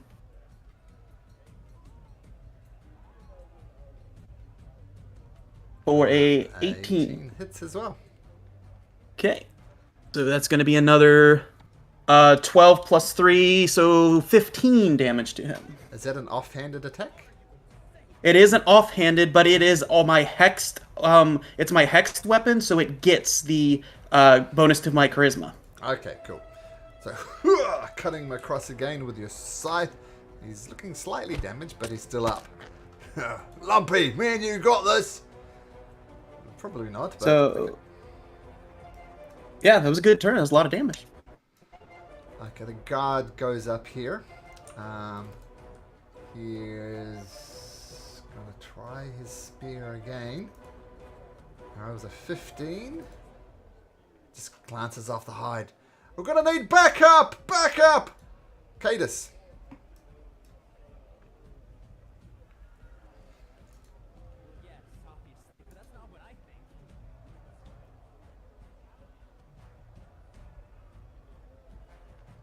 I'm here. I'm sorry. My mic was muted again. Sure. Let's see. Obviously, my axe is not feeling it today. So we're gonna do an oldie but goodie. Chill touch 15 misses. Maybe? Nope. You got to be kidding me. Okay. That is ridiculous. Well, okay, I do have Mystic Frenzy, which does allow me to hit after I've done a cantrip, so I will still try to hit him. Okay. Oh, finally, you get purchase. That's a hit. Finally. 2 whole damage. You're Crimson With- right. 1 whole fire damage. Was that minimum possible? That was the minimum possible damage. I'm doing that's awesome. Rough. That's rough, buddy. It all adds up. It all adds up. He goes, ow, that really hurt. Ugh. Okay. This guard rushes in and gets right next to it. He's run out of spears to throw, and he sticks it two-handed, and he does. Chips off a bit. All right. Everybody on the elemental, we can take it down. Caelan. Oh, yeah. By yourself all of a sudden. I'm going to enter the bar and be like, whoo, this is nice. And I'm going to go here, and I'm going to say, Atum, do you think defeating this earth elemental with fire is the best course of action? I mean, if you insist, I'm going to follow you. And Sure. I'm also going to use Burning Hands. All right. And I'm going to do it like, well, not towards Atum, but like towards this location, so he doesn't get trapped in the fire blaze. So fuel to the fire, that's what I'm hearing. Oh yeah, I think so. And he has to make a dexterity saving throw. Which he will try, and he rolls a 5, so your burning hands connect. Nice. Let's see. Fire 8 damage. Okay, so he takes. Oh, 8. that's a bad roll. That is a bad roll. I'll say It's since fine. it's such a bad roll. B minus 8. And what I'm actually going to do is return to the fire. It's going to do something on 20s. But still just burning. Okay, so light up the guy. Yep, cool. Calcur the gull.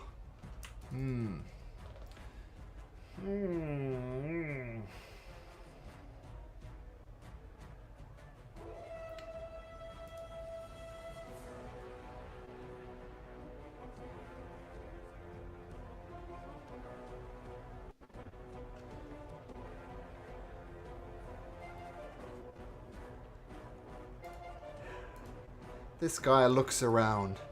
He's this Aarakocra croaking. Ah! Ah! No, absolute panic.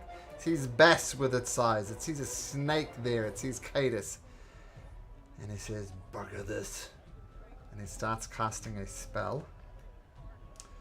I will use my reaction to counterspell him. Oh, yes! I was like, of course he cast a spell when I don't have any spells left to counter it. At what level, Beesbury? 3. That's all I got left. Okay, he's casting a 4th level spell. So what is it? You need to make an intelligence check? I think is how it works. Yeah, it's intelligence.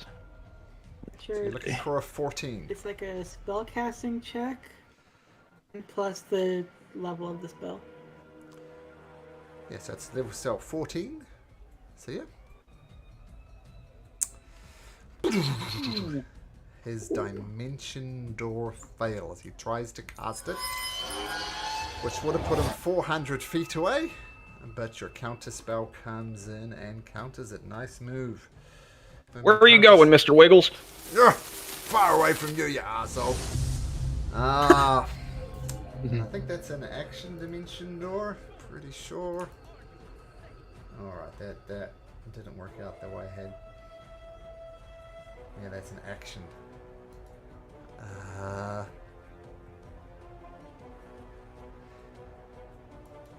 He rushes forward towards you. He says, I'm gonna effing kill you for doing that! And all those people Oh, shit, around man, him, I'm just kidding. You want some honey? Bass, Cadus, Snake. Yes, sir. Bass, you hit. Oh, come on. So 11 plus the 3 from Hexblade's Curse, 14 damage. 14, got it. Cadus, oh my goodness, you hit. Congratulations. 6 points of damage. And the snake, oh, actually, the snake, does it automatically constrict? Oh, my Crimson Right actually did decent too. Oh, another 5, I missed that. The target is grappled. So the as he target comes is charging grappled. towards you, he says, come on, girl, let me at him, let me at him. And you get grappled right there. Another Yeah, 5. you're lucky they're holding you back. Come on, man, bring it. Okay, that was a failed round from him.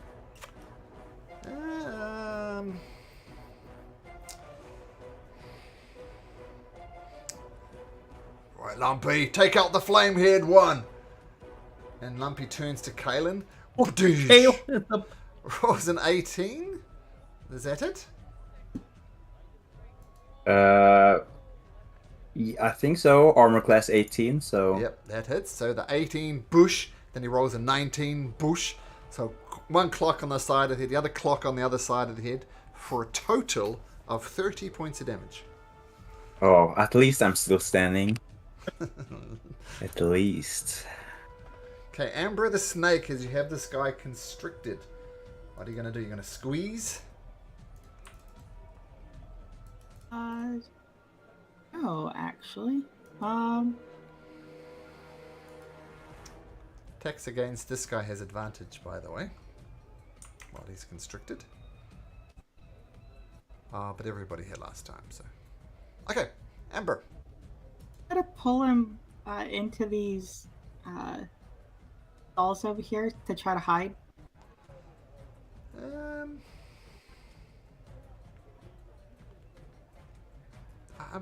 Someone help me with the rules here. Can you automatically move someone if they're grappled? Or do we... You have to use half your movement to Half move your them. movement, but you can move them. Okay, drag him along. I drag him into the stall here and try to motion for him to be quiet. I don't want to kill him. Okay, good to know. Thanks for that. Okay, so you do destroy half of this fruit stall as your snake smashes the melons and stuff, but you've got him there. Motion him to be quiet. Let's see if he's quiet. Hatum. Yeah, let's see. Am I still standing in the healing spirit?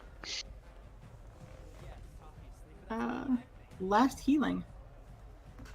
So after this, it'll bamf away. So there you go. Oh. Where is it? Thanks, Caelan. Thanks for remembering. Okay. So the healing spirit boops away. Oh, thank you.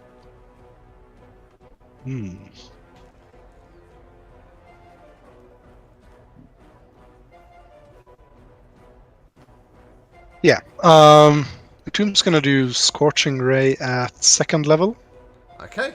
So he's just gonna summon or use the fire that has spread and form them into dodecahedrons and just send them at the earth elemental. Okay, sacred flame. Let's see. Scorching Ray. Oh, Scorching Ray, sorry. 26 hits.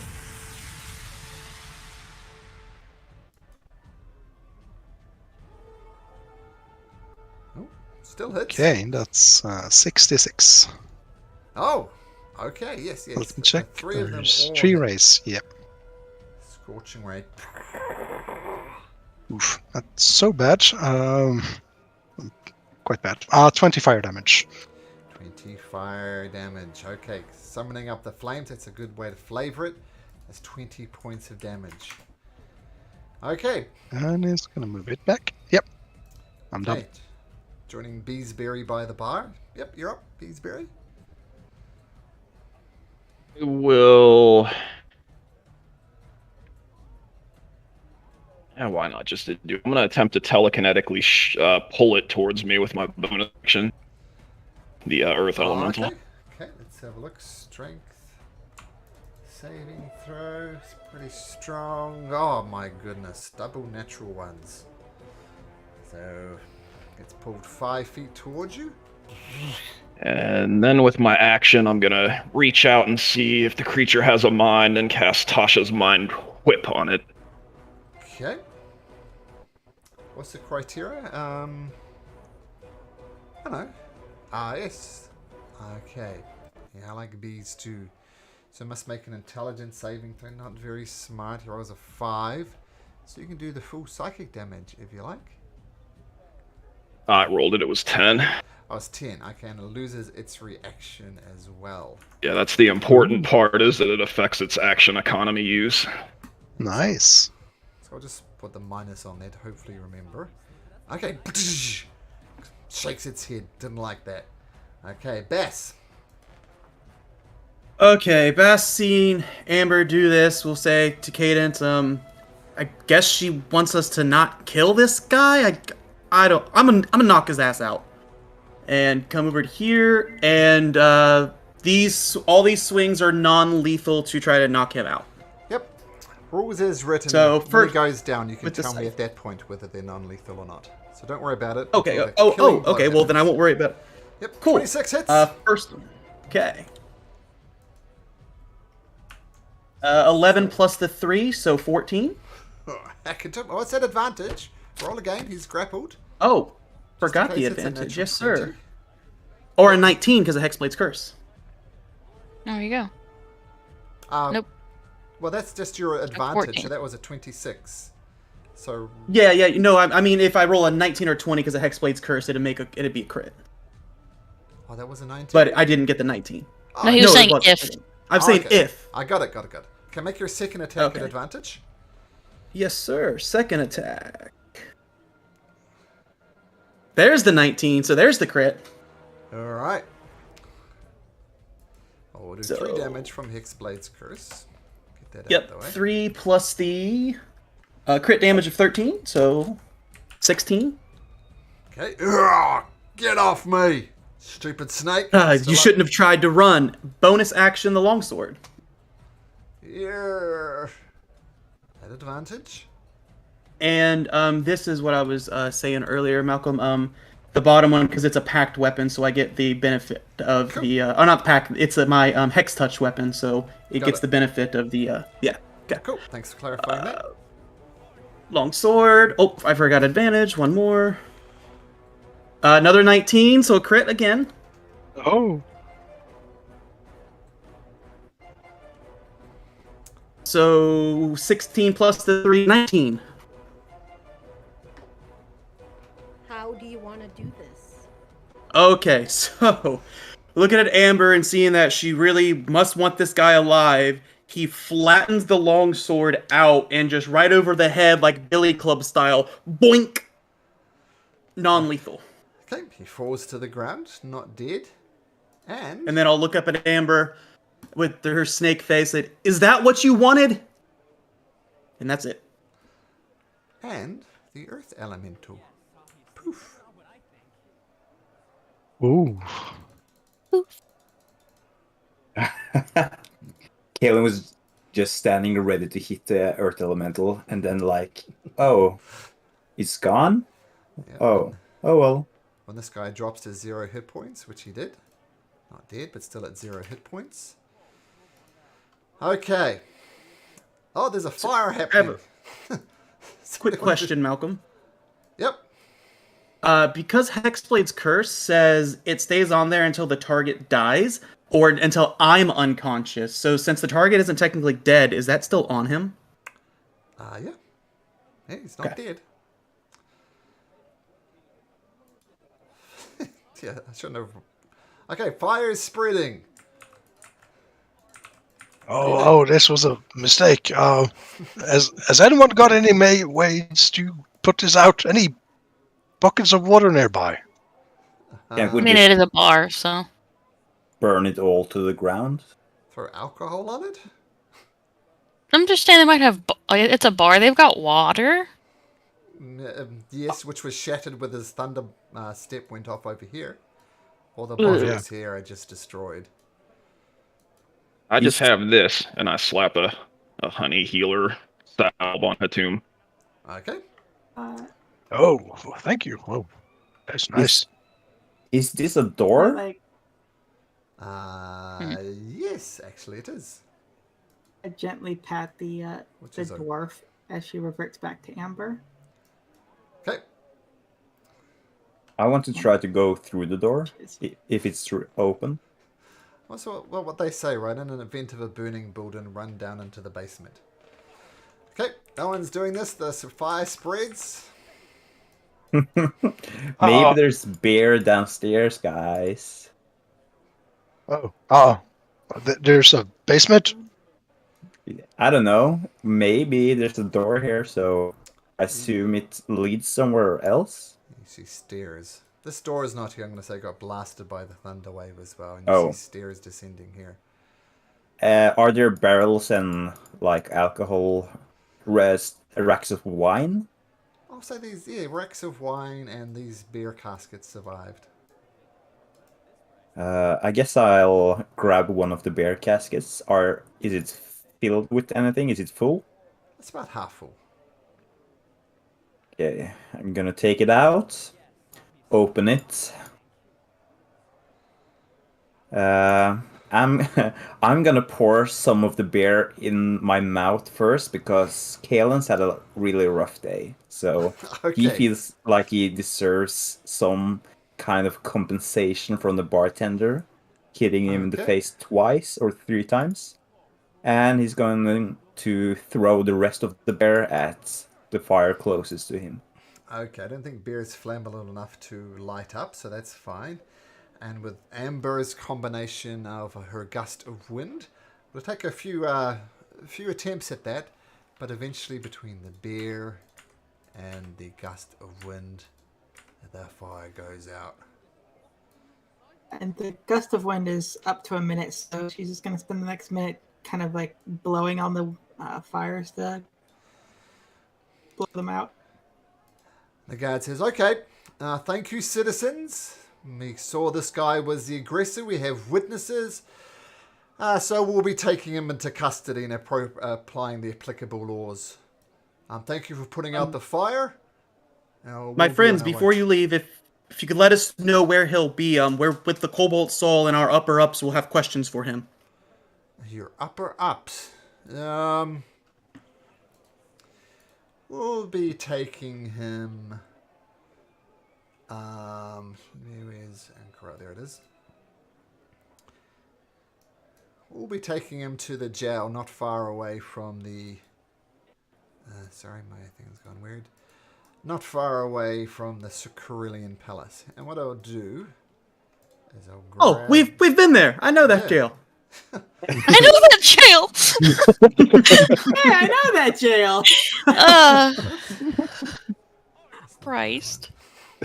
Yeah, it is the jail that you're in, my old buddy. So what I'll do on the map of Ankaral, just so we all remember, there we go. This is this guy here in jail. Okay. What do you guys do?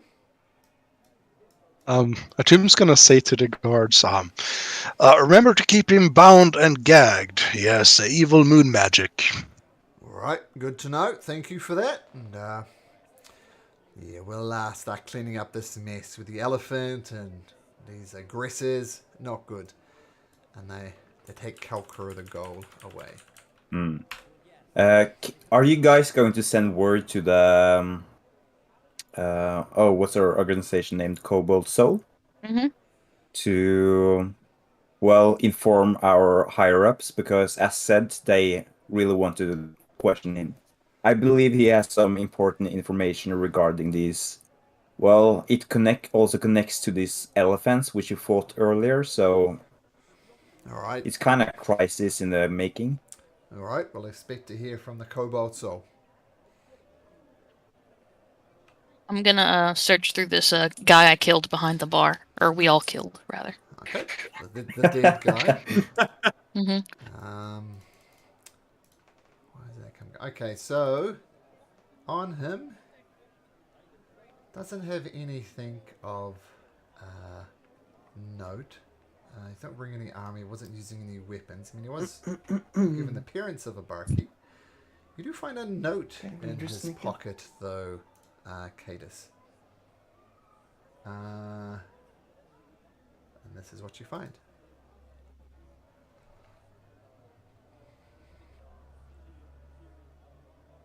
Ooh. Oh. Oh, this isn't good.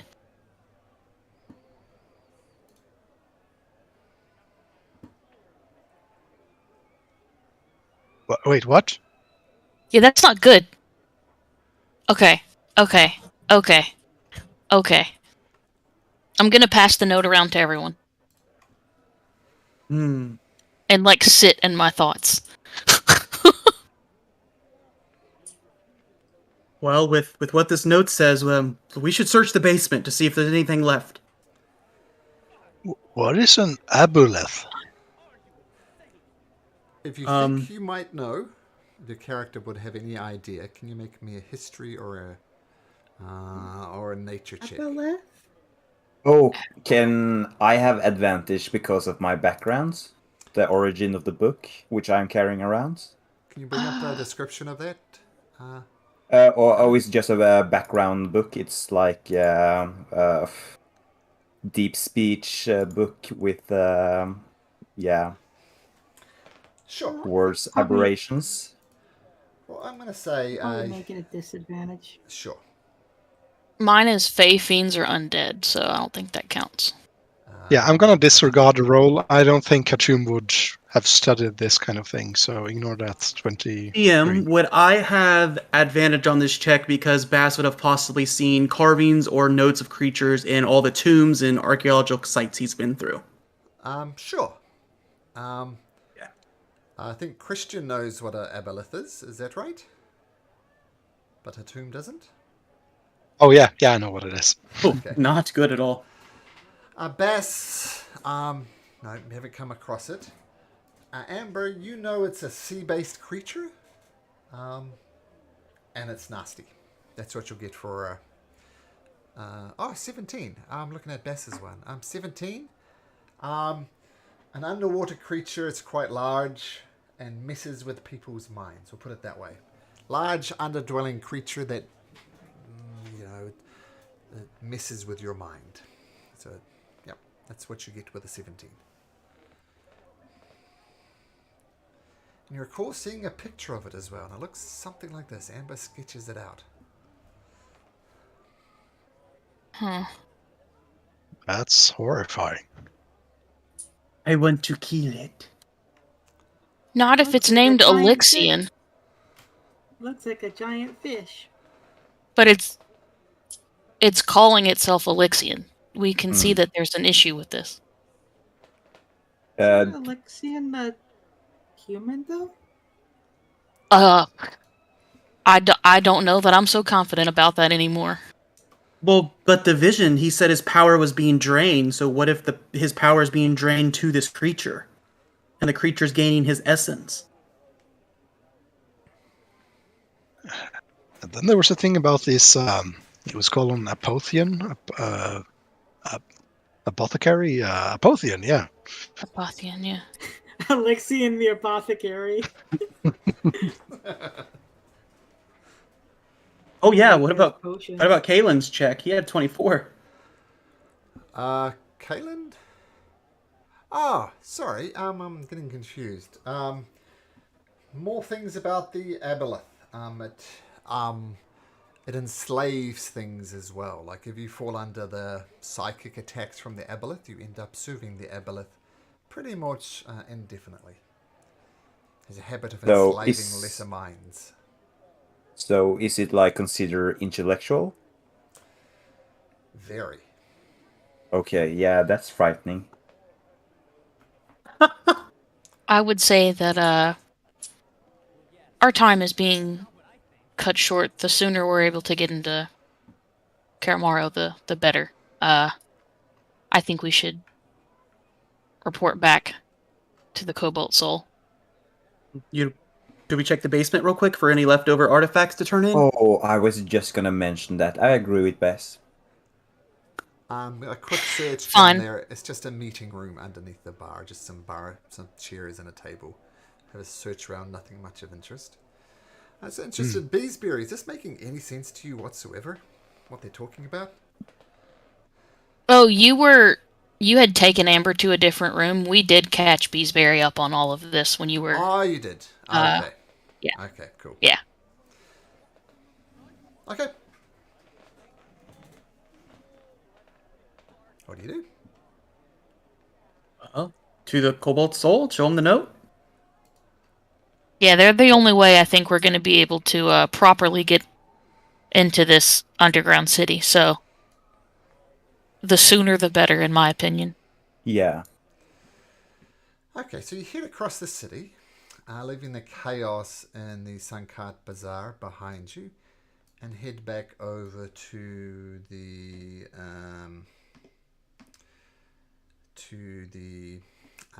Crystal Chateau.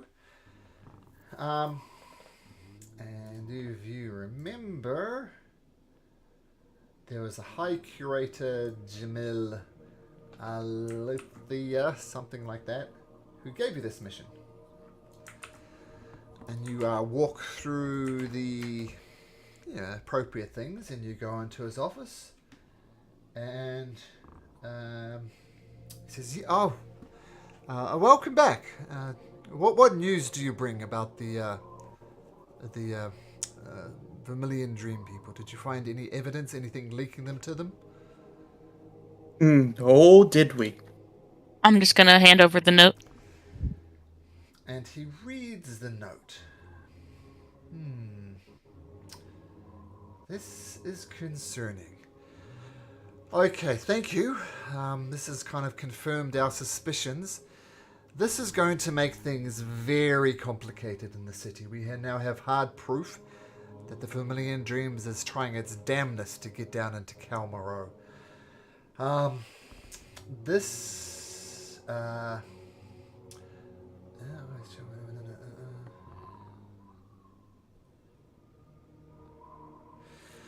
Now, I also heard that there was an attack down there, some type of large elephants or something. Do you have any information about that? Yes, upon just approaching the tavern, we were beset upon, and I'll reach out with the blanket and give them the vial of dust and the little elephant, but don't touch it. Oh, well, we're well aware of the effects. As I mentioned before, we have been studying this closely, and it is dangerous stuff. My understanding, from what my research has told us, is weapons appear to be relatively safe. Like a longsword, for example, will typically have a leather hilt to it. So it is possible to weld these weapons, which is what we think the Vermilion Dreamers are heading towards, but they're still very dangerous at the same time. So powerful, but risky. So if you come across one, just return it to us. You've done the Cobalt Soul a great favor today. As a small token of our appreciation, you can have 1,000 gold pieces. Oh, sir, there was two bartenders that attacked us. One of them, he got cut down. The other one was arrested, and he's at the jail by Cerulean Palace, if you guys would like to interview him. Oh, that is, the news just gets better and better. So, we will send some Cobalt Soul agents to see what information we can find there. Now, I have further good news. Because of your diligence, I must say I was a bit worried about you folks initially, with news of multiple prison visits, a botched mission to find a cultist, an attack when just information was required from the baker. But That was not botched. We found that cultist and gave him to jail. We turned him in. That was not botched. Fair. That is fair. Honestly, the news of you going to jail was so often. I was assuming you went to jail for that one. But you were right. You did not botch that. It's fair. There's another point. Well, I tried to get the Hands of Orge that were checking up on the place to investigate, and well, I fear they may have been bribed when they went to investigate the baker. So, that's not a clean organization, or at least for some of their members, it seems. I suspect the Vermilion Dreams have infiltrated the Hands of Ord, which wouldn't surprise me. But I have good news for you. I've been talking to our allies at the Allegiance of Orside, and the good news is they have granted you access to Cael Morrow.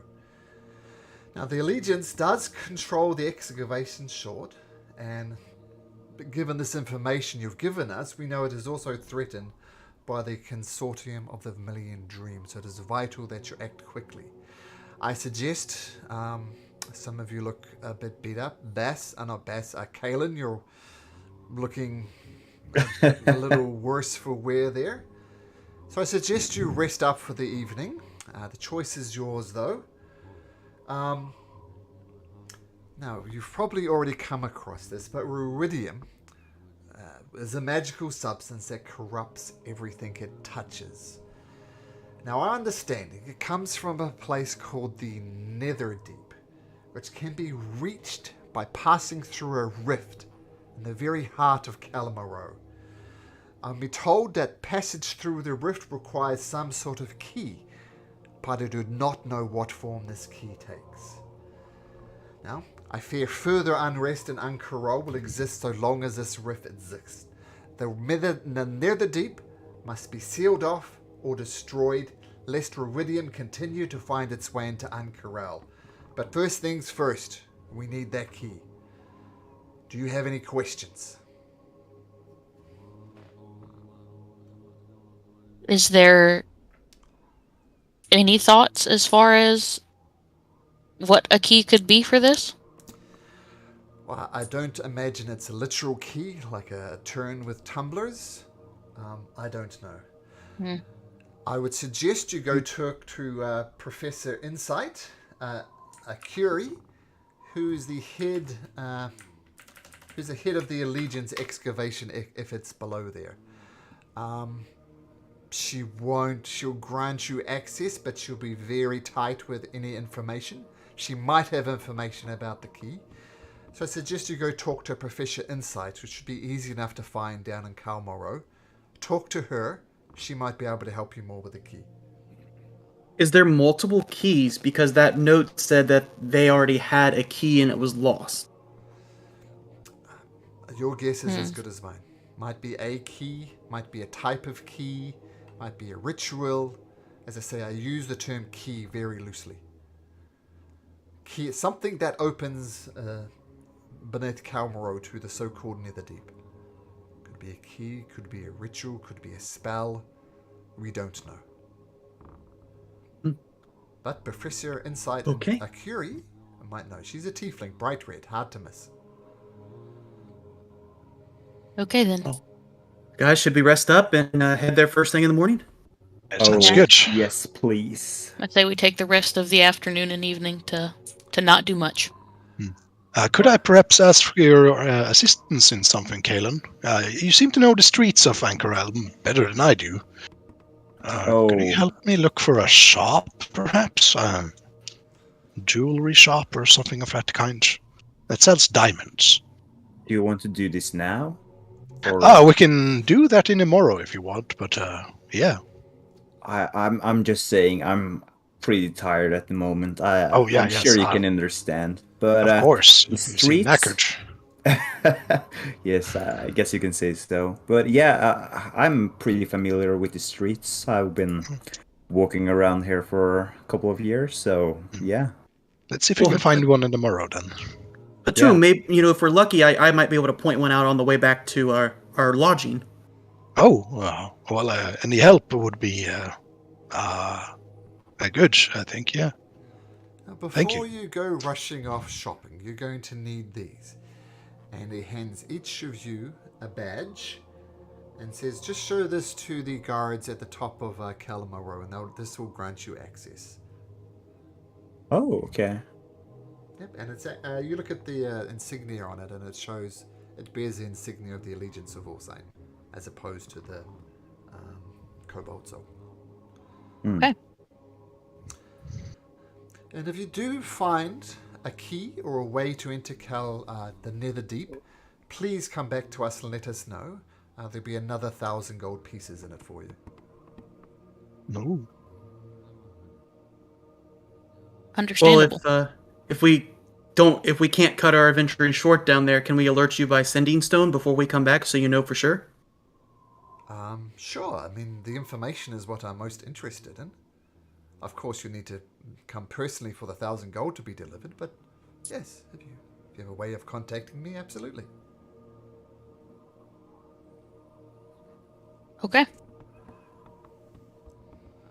I say we go rest then. Right, best of luck. I agree. I look forward to seeing you again. I mean, things are getting complicated quickly around this Nether Deep, and the sooner we can close it up, the better. Good day to you all. Okay. Good I day. will bow and leave.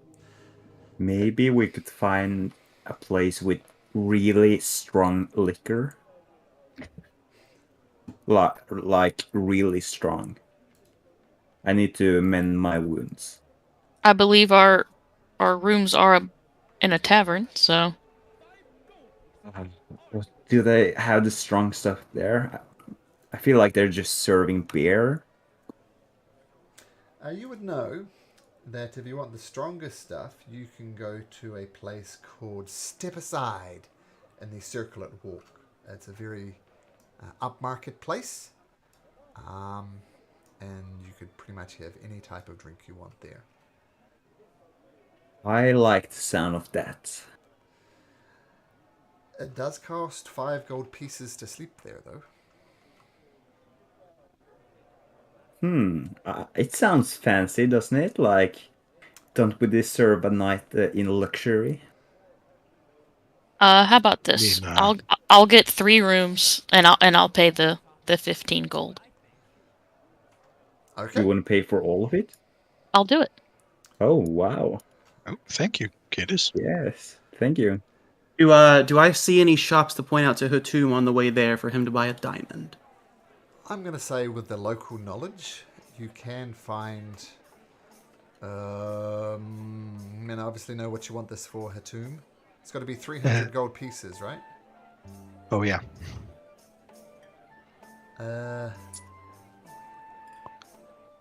Roll a D2. Flip a coin. You can either find 1 or 2 diamonds. Flip a coin. So roll a D2 in other words. You find 300 gold piece diamonds. Ooh.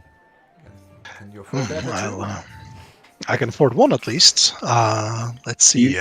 Do you wish to borrow some money, Hatum? I don't have a lot, but I have some to spare if you need. Well, it might be for your protection, at least. I can, in the case of your untimely death, I can do them and see you back to life. I think that's how it works. I haven't tried it yet. Hopefully I don't have to. Yeah, And, well, if we get out of this alive, you can have the diamond back for free, I think. I think it sounds like a fair deal, paying 300 golds to not die. Yeah, I like the sound of that. Let's see. That's 300. 20. Yes, we're gonna remove 300 gold from mine. I'll give you 200 gold and 10 platinums. Okay. That would be enough. I'll use that to pay for the next one. Thank you, Keelan. Thank you you're for showing me this shop, base. This is. Hopefully, we won't need these, but well, we'll see. Now, just as a matter of clarification, this is for raising people from the dead. I take inspiration from Matt Mercer's rule here. So let's say Caelan goes down and is dead, and you cast the spell to bring him back to life. His chances of coming back to life, 50-50. 10, so it has to roll 11 or more on a d20. However, if you try and inspire Caelin's spirit to come back from the dead, you can try and for instance, you might say, Caelin, your time is not up. Come back to the life or I'm going to smack this shit out of your body. Which would be like an intimidation check. Same DC, DC 10. If that succeeds, the DC 10 to come back to life comes back to 8. And there'll be 3 such checks. Like maybe you light fire around him, calling to his fire genasi thing. That might be a nature check, which would bring it down by another 2. And maybe just begging him to come back might be a persuasion check. So if you make the 3 successful DC 10 things like nature, persuasion, intimidation, the DC could drop to as low as 6. So D20, 6 or more, he survives. 5 or less, he plain old dies. Now, if Caelin goes down again, that DC rises to 12. And if he dies again, the DC goes to 14, 16, 18. So obviously the more and more times Caelin comes back, the more and more chance he has of dying. Okay, so at the start it's relatively easy, right? 10 is, you could bring it all the way down to, actually 4, 10, 8, 6, 4, DC of 4 in fact, which isn't that hard. So that's how we're going to do it. Okay? Cool. Okay. All right. So, Amber Cadis has gone to very nice rooms at the step aside. Very upmarket things. There's all sorts of drinks and meals, and you could have a very comfortable evening if you like. So if there's anything you wish to do at the bar, any conversations you wish to have, now would be the time to do it. I think just apologize to Caelin before he goes to bed and say, sorry, I'm still learning that power. I didn't mean for it to hurt you. Oh, don't worry about it, Bess. I've been smacked around all day. I don't think, that magic you did, it wasn't the worst I felt today. So yeah, it's fine. Don't worry about it.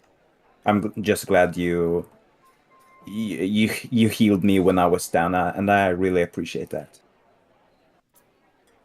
You're welcome, my friend. You're becoming a valued ally. Oh, thank you, and same. I see your uses. You're a resourceable person, and I respect that. Caelan really wants to order something hard and spicy, if it's available. Oh, yes, sir, says the elf who's dressed up in a classic butter outfit. I have several drinks that I think you'd find most delectable. I could offer you the vanilla bean punch, the peppermint phantom, or perhaps the secret parody, a bit of a mystery drink. Which one of the ones would you like? Peppermint phantom? Secret parody? Or vanilla bean punch? Each cost a gold piece. Are you allowed to tell me more about this secret drink of yours, or is it a secret? A secret. Well, that's the fun of the drink, sir. If we told everybody exactly what it did, well, where would be the fun in that? The peppermint phantom, though, is famous for clearing out sinuses and, shall we say, getting you drunk quickly. Well, the vanilla bean punch is more of a... It does smack you around as well. The vanilla bean is very overpowering, but people seem to enjoy it. You could drink vanilla punches from now until dawn and you'd only get mildly drunk. How much is in every one of them? Or is it like a flask, or is it just like a drink? It's a cocktail, sir. It comes with a little umbrella. Oh, that's nice. I'm going to order one of each, I think. Sick. Okay. I can't decide. So that'll be 3 gold pieces, Caelin. Yes, sir. Okay, so which one do you want to start with? I think I'm going to start with the peppermint phantom. Okay, so you take a swig of the peppermint phantom. It's a bright pink drink with a little slice of pineapple on top with an umbrella on it. And you immediately feel it in your nose, the back of your throat, even your eyes and ears as this peppermint flavor just boom overpowering. and then the alcohol kicks in after that as well. Make a Constitution saving throw, please, Caelan. All right. Yeah, it almost knocks you on your butt straight away, but you manage to stand up and you get a little bit drunk, but not obnoxiously or unconscious or anything. Oh, well done, sir. Not many people survive the peppermint phantom, but you've done well. Thank you. Might I suggest you try the vanilla bean punch before you move on to the secret parody? I feel like the secret parody is a nice dessert after these drinks, so I agree. Maybe, yeah, vanilla bean punch next. Okay, so the vanilla bean punch, it's got that strong vanilla bean taste in it with some other fruits as well. You drink it, it's delicious, it's nice. It's about the potency of maybe a mild strength beer. Nice. And the secret Constitution parody save for comes... this as well? No, not required for that one. All The right. secret parody looks like water. It gives you pretty much Okay. an undecorated glass of water. Does it smell of anything? Nope. Wow. Okay. Well, I guess I'll chug it down since it resembles water. Roll a d20 for me, Caelan. Well, that's not good. You are feeling mildly buzzed by the peppermint phantom and the vanilla bench, but now you are... It has the effects of making you nerd. Is that right? Yep. Hurt? Sorry. K-N-U-R-D. Yeah, that's what it does to you. Anybody want to guess what that actually does? Nerd. Never heard of that in my life. Never heard of that in my life. Yeah. Never But heard I'm of about it. to find out. Yeah, I'm about to learn today. Oh, Maybe you need to I look just at that googled word. it. Look, what does it say for A Google? state beyond sobriety and is considered to be a revelation nobody ever wants to experience more than once. Oh look at shit, it. you drunk. You like way past white girl wasted. No, the other way. Nerd spelled backwards. What is nerd spelled backward? Who can get it first? Drunk. Oh, yeah. Drunk? It's the complete Opposite of being drunk. So you sober up. You're feeling great, and in fact, you gain 2 temporary hit points. Incredible. Whoa. Ooh. I should bring this into battle. Well, you could bring it. We do have takeout flasks, but I warn you, it's a parody. Sometimes people become nerd. Sometimes they pass out drunk as well, just from a sip of the secret parody. Oh. So it's a risk, sir. Yeah, Set you up I with one of those understand. drinky hats. Maybe not as useful for battle if you become drunk of it. Well, not just drunk, sir. The other side of drunk, like very drunk, like pass out drunk. You might wake up in 3-4 days, incredibly drunk, incredibly hungover. Oh, yeah. Yeah, no, I think I'm fine with this one. Thank you. No problem. Yeah, I'm so sobered up at this point. Yeah, it's not a good decision to push it any further. I think I've had enough. I'm gonna end my night now and go back to bed. Okay, does anybody else wish to do anything before we fast forward to the morning? Bash just wants to grab a very nice beer, and he wants to go kind of guard the room that Cadis is in before he goes to sleep while she's in her trance. Okay, 5 silver pieces for a nice beer. This is, as I said, an expensive establishment. Anybody else? Beesbury, you good? Yeah, Bees has a little ritual he's gonna do, kind of part of it during the course of the night, and then part of it in the morning when we wake up. This is to reflect this, and bear with me. Sorry, mage things here. No problem. So the first thing I do is I cast alarm on my door. Cool. Good idea. Then I'm gonna cast magic mouth on the door. Cool. And I'm gonna whisper the message for it to repeat, and the trigger is gonna be when I cast light, the light cantrip on the door. It will repeat this message. Okay. Then I will sleep, and when I wake up in the morning and we're getting up and getting ready to go, the final part of my ritual is I cast Prestidigitation to put my personal mark on the door, which is a little honeycomb-shaped symbol with a bee on it. What a guy. Then I finish the ritual by casting light on the door, and the mouth repeats to me, "You're gonna do good today.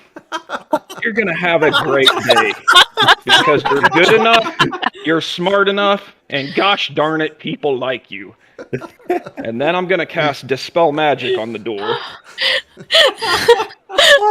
Those 4 spells and convert the energy into power surges because this is a very poorly designed mechanic. So I'm turning that into 4 power surges, and then I will use my Pearl of Power to give myself that 3rd level slot back from the Dispel, and then I'm done. Wow. But basically, anytime I sleep somewhere safe with a door, that's what I do. That is fantastic. Fantastic. A lot better than staring And at thank my you for iPhone, bearing which is with what me I on should that. do. No. I love it. That was Oh, well that worth the journey. flavoring was amazing. That's like having a sticky note on your mirror. You look good today. You're doing great, pal. Oh, I very, am very perfect. cool. I matter. I am happy. Okay. I think the final thing, Hatum is gonna knock on Cadis's door and just gonna ask Cadis something, Bess. She's in the middle of a trance tomb, so it's on you if you wake her. Oh yeah, I'll Trances you can come in and out of. It would just restart my trance. It's fine. yeah. Knock knock. I'm sorry, Amber, not to disturb you, but I felt I should consult you for this message I'm about to send. So Amber or Cadis? Oh, Cadis. Yeah, Cadis. Yeah. Sorry. Well, you know what we're about to be. I've got some communication going with Ayojaba and her group. I just wanted to check in with you whether to mention that the certain thing that we got back is something to mention in that message, or just leave it out. It's fair enough to let Aojabe know we have it back since they are searching for it on our behalf. That's good. Thank you. Please go back to your meditation. Thank you, Hatum. So yeah, then Hatum's gonna exit and just tap his head and do a sending message to Ayujabi. And he'll ask, let's see, that's 23 words. So it's gonna say this. Don't trust Alexian. Might be Alexian. Cot amulet. Okay. Ayu Jabi replies back. Thank you, Hatum. That is interesting information. We are continuing to work with the Allegiance of all sightseeing any information we can. Unfortunately, we've come up against a few roadblocks. We are looking for entrance to Cael Morrow ourselves. We will keep you posted. He'll nod and, well, just tell Bass that information, and then he's gonna go to sleep. I'll pass that along to Cadis in the morning. Thank you. Long rest successful. So get all those beautiful spell slots and hit points back. And level up? Don't think so. Not yet. Levels are in the future, though, which is perfectly random. Come morning, you wake up, great sleep. These are great beds, fantastic. Yeah. Assuming you're heading to Cael Morrow first thing in the morning? Indeed. Okay, so you head over to Cael Morrow. Now, we haven't... And Bass will just pass along that info to Cadence, what Hatum told him in the morning? Sure. Now, we've been going a while, so let's take a quick break. And we still have a good hour left, so let's take a quick break and we'll get back to it soon. Okay, guys? Right. Cool. Okay, see you in 5. Be right back. Also,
Okay, so you head back out into the city, moving across town, heading towards the entrance to Cael Morrow.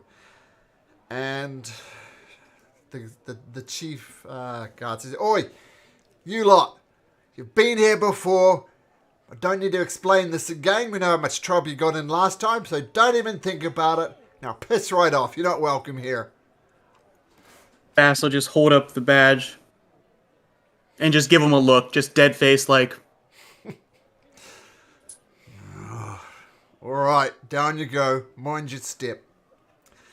And you start entering Cael Morrow. Now, the way down is, shall we say, difficult. It's a long, winding... Let me get my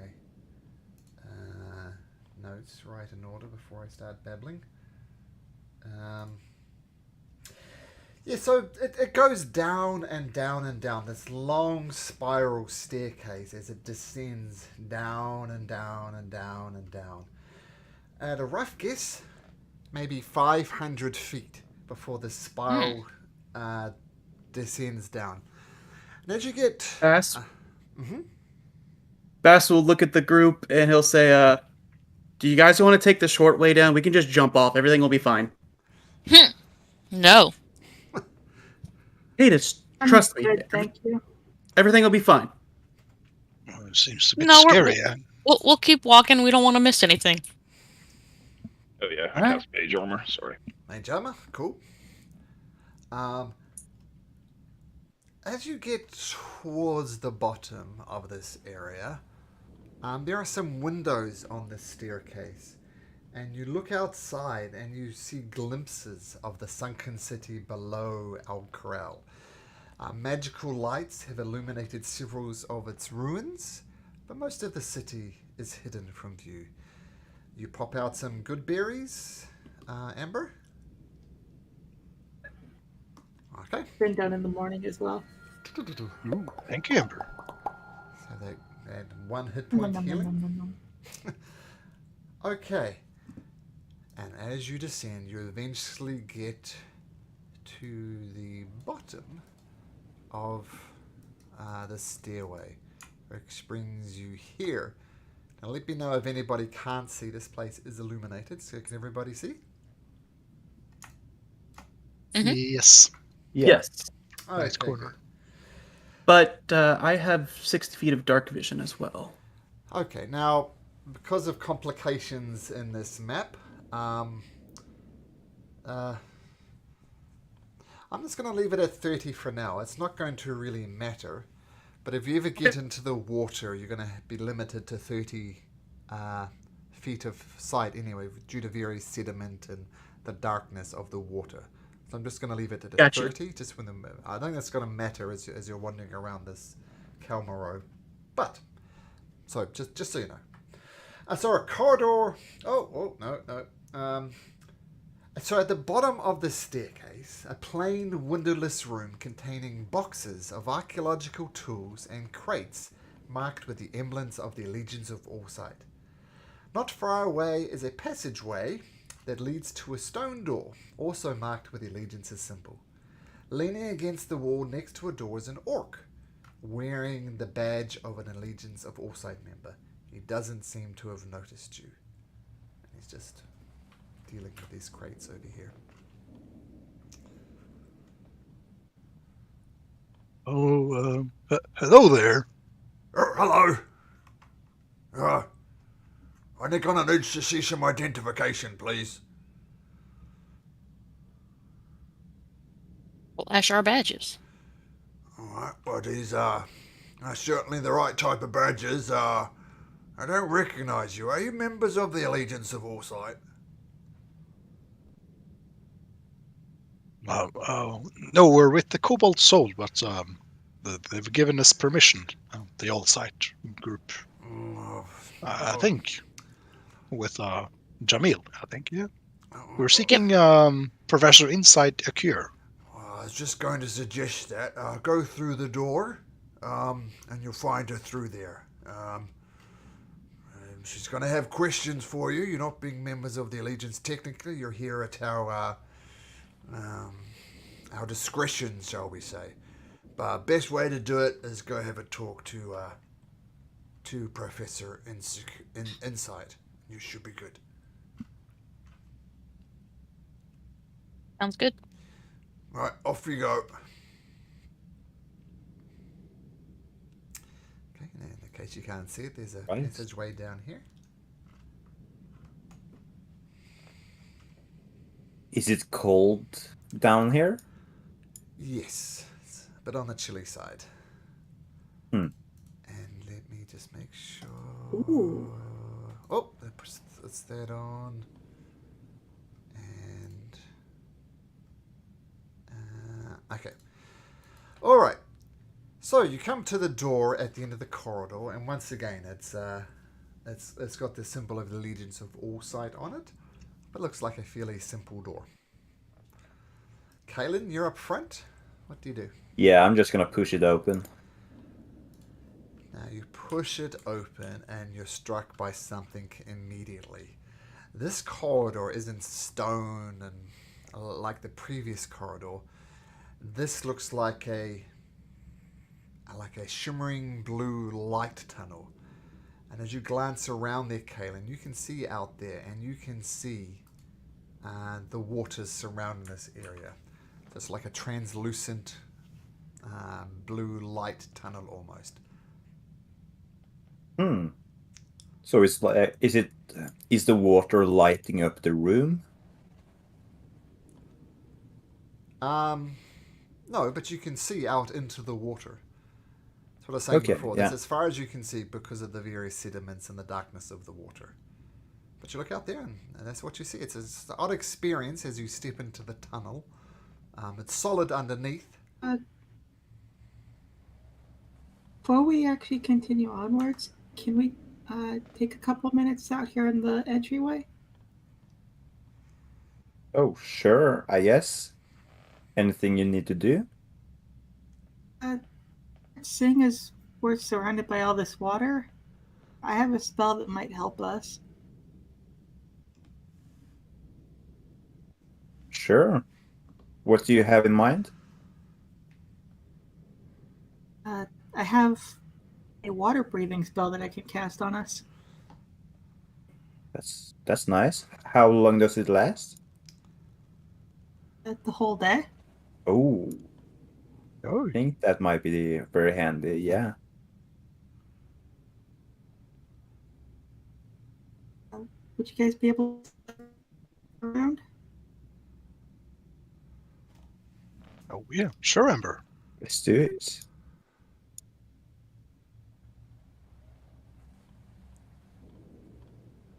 And Amber will take 10 minutes holding her animal totem to her chest, kind of saying a few peaceful prayer words to the animals of the ocean to lend us some of abilities.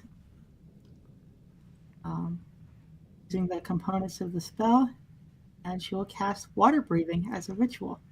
Nice. And that's not concentration, correct?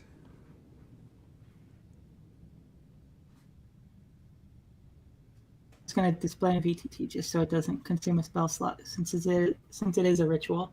Yep, cool. And not concentration. Okay. The spell is successfully cast, and you can all now apparently breathe water, which needless to say would be useful. Mhm.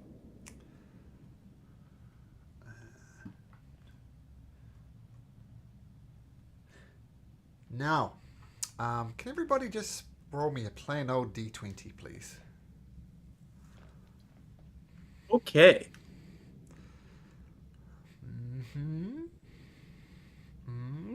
Yeah, these rolls 4, 5, 6. Let's do it.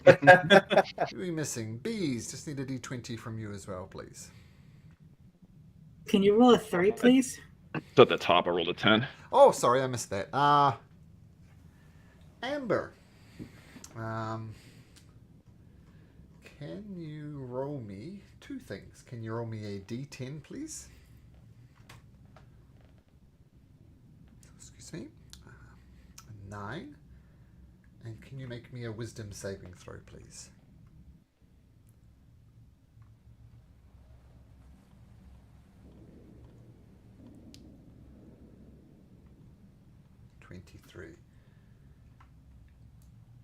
Okay.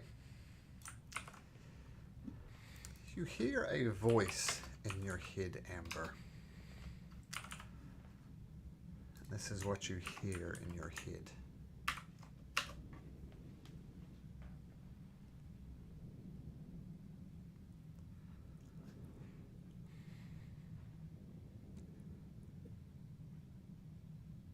When did you just say something?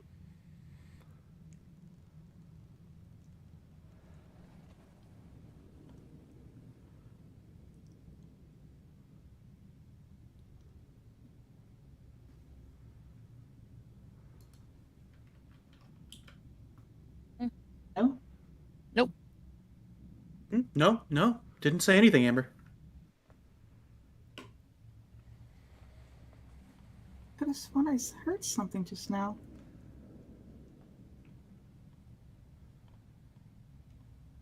Are you okay, Amber? I thought you were talking about burning things again. Oh, You feeling okay? you know, I would love to burn things, but I didn't speak about that now, actually. But since you mention it, maybe I I could burn something. I'm gonna cast Produce Flame just to have a flame in my hands at the ready. It also lights up the room some more. Not a lot, but just a little. Okay. Let's not do that, Kaelin. Oh, do what, Amber? I appreciate you being here. You don't need to set everything on fire. Oh, don't worry, Amber. I'm not gonna burn everything I come across. You just told me that you would. Did I? Yeah. Didn't You were sound saying how like if you couldn't Caelan. live, then you were gonna. So the voice, now that you think about it, was definitely not Caelan or Cadus or Base or Bees or anybody. It was a voice.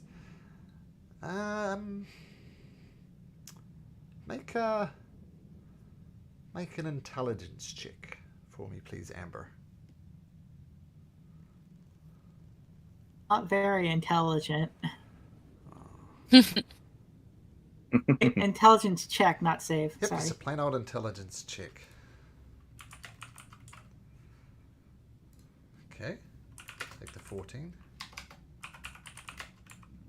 It's actually a 15. It took a second for it to load. Anyway, The first one was a save. The second one was a check. Oh, regardless.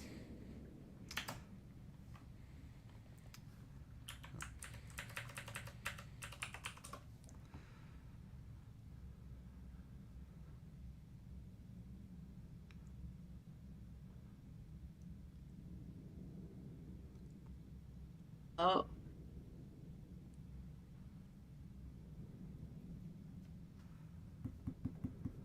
Yeah. Alright, Kaelin. I think I'm just hearing things.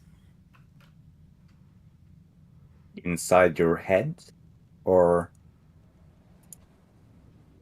I think it might have been a bad breakfast.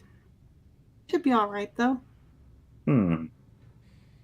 I think we should be at the ready. Like, we're entering unfamiliar places. And if you feel like something is not right, maybe we should be cautious. This creature you spoke of, this aboleth, is that something that can mess with your minds? That's something you said, right, Galen? I believe it have telepathic properties. DM, since we're technically in this area now, does my background, does this apply? Can I let them know any of this information?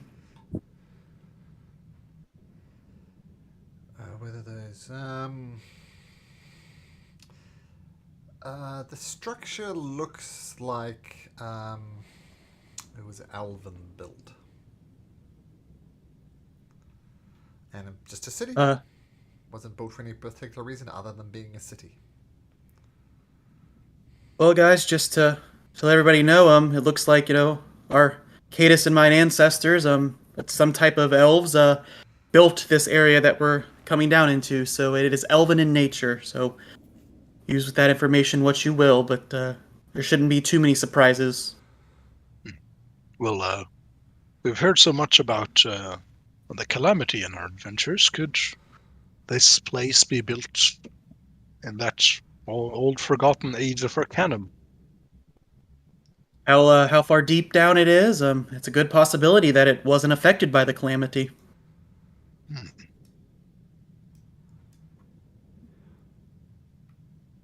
And then some deep, dark, mysterious creatures might be here. We should be very careful, I think. And if this is connected to whatever this Netherdeep is, and whatever that connection has to do with Iridium, and in that connection, Ridius, well, that's concerning. I mean, the Iridium could have been from the calamity, or it could have been, this could have been a mine that was used during those times. Who knows? Mm.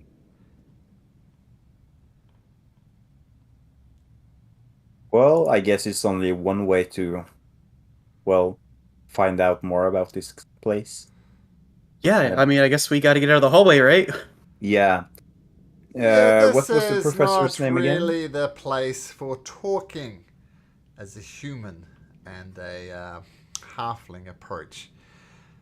I do not recognize you as members of the Allegiance of Warsight. I assume you have some past, probably from the Cobalt Soul. Is that correct? Let's see some ID. Yeah, most definitely.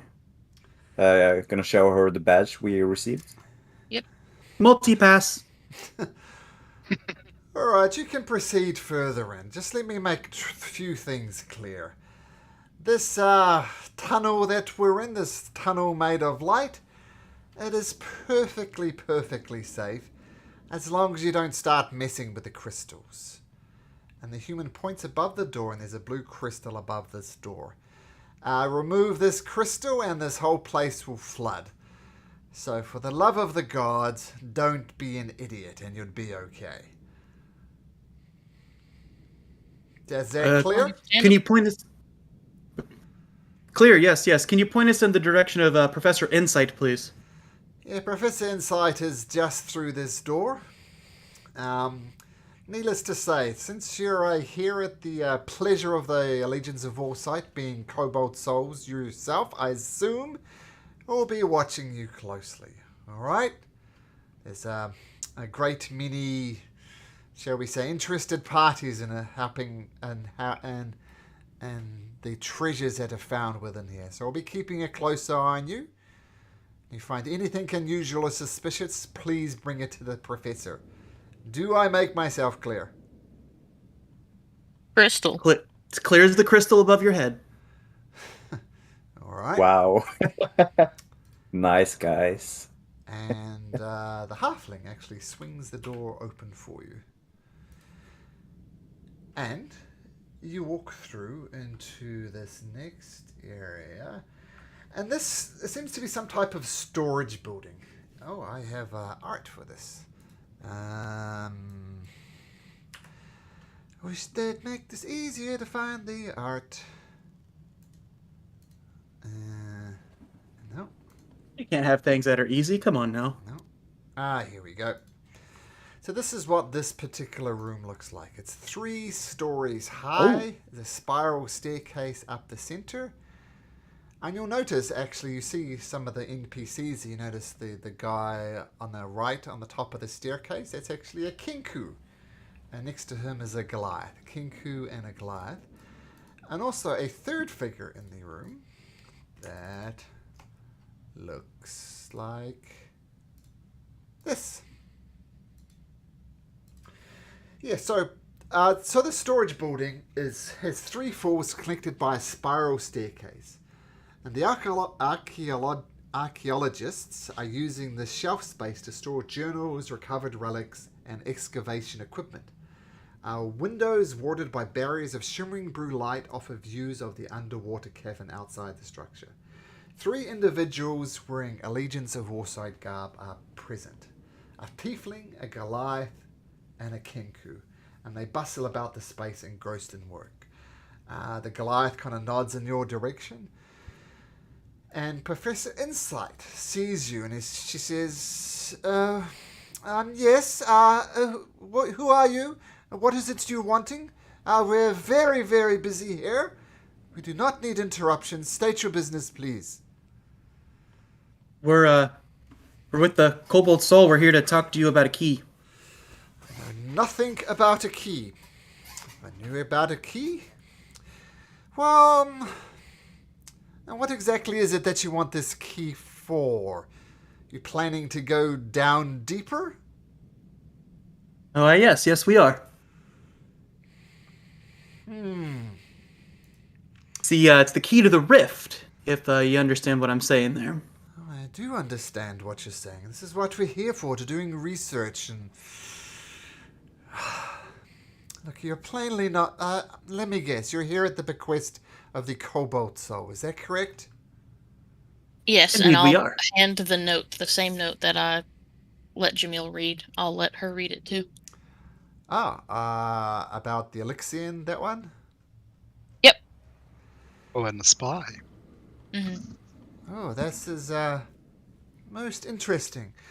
Well, I thank you for the information, but like I'm in a bit of a bind.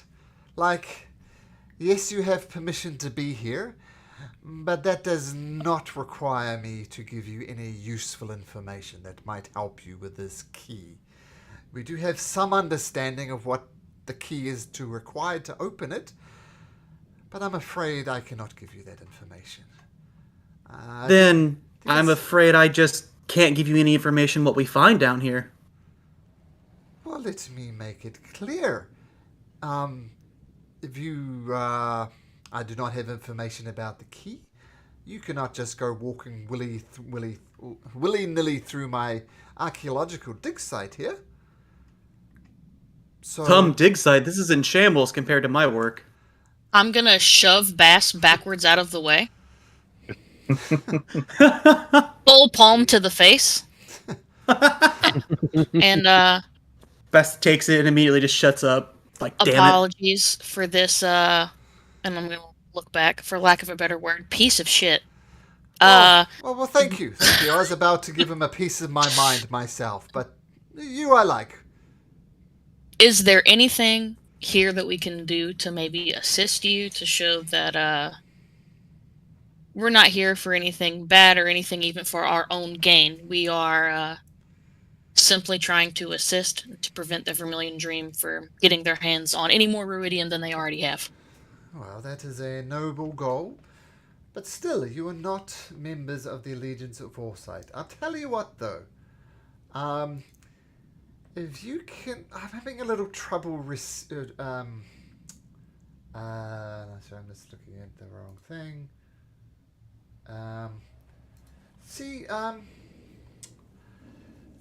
What we've discovered here are some... I'm searching for the writings of an ancient hero which many years ago tried to save Cael Morrow from destruction during the calamity. Now, plainly he didn't succeed, but we're trying to find this tablet. Earlier expeditions found dozens of these such stone tablets from the period in question at the south end of this excavation team. However, we no longer have the force of arms to try and find more of these tablets. So tell you what, I will give you access to Cael Morrow. See, we really need these tablets. I'm hesitating to do this, but if you find me some tablets, I will let you know how you can enter further into Cael Morrow. What do you say, Alf? This is more than agreeable. We would love to help. All right. Well, I'll let you proceed then. Just to be absolutely clear, though, did Nadja or Kel explain to you about the gates, about the crystals above these doors? Yes. Do not touch them. I think that much should be obvious. Unless you want to flood and cut things off. Other than that,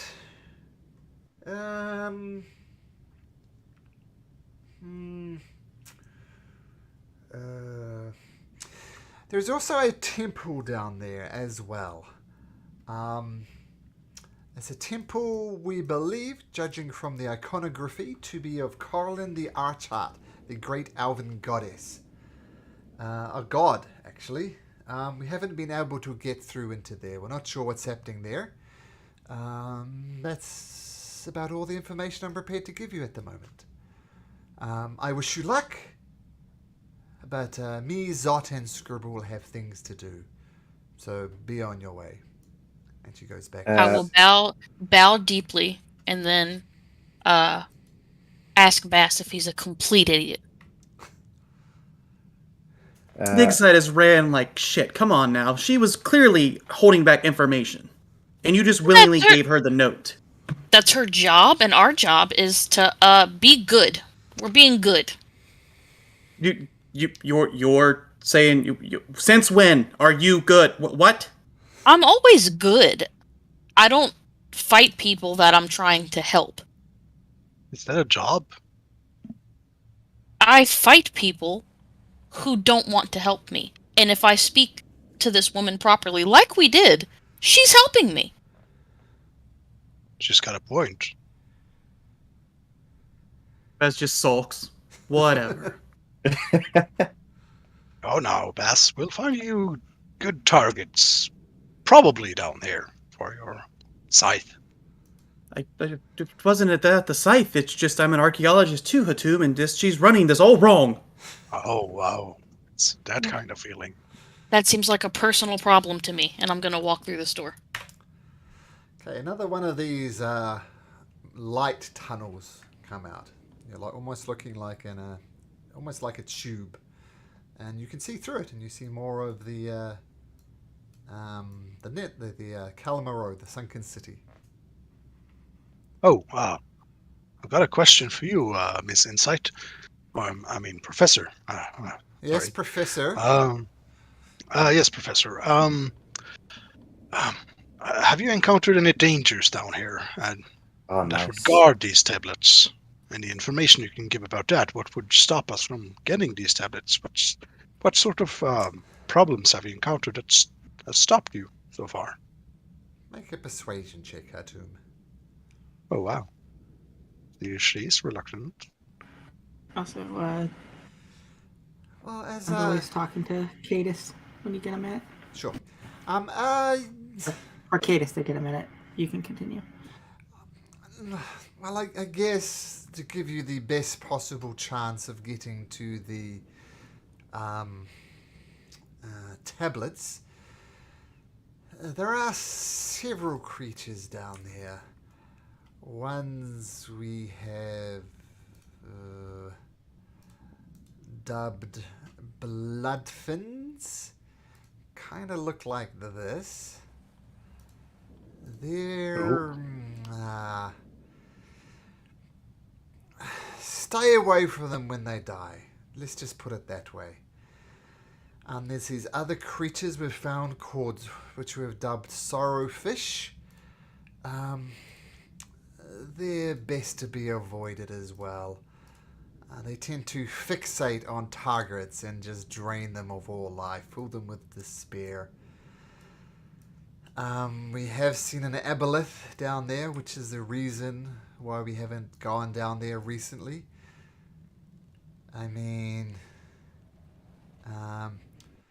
I've heard of aboleth myself. This one, we detected trace of ruidium on it as well.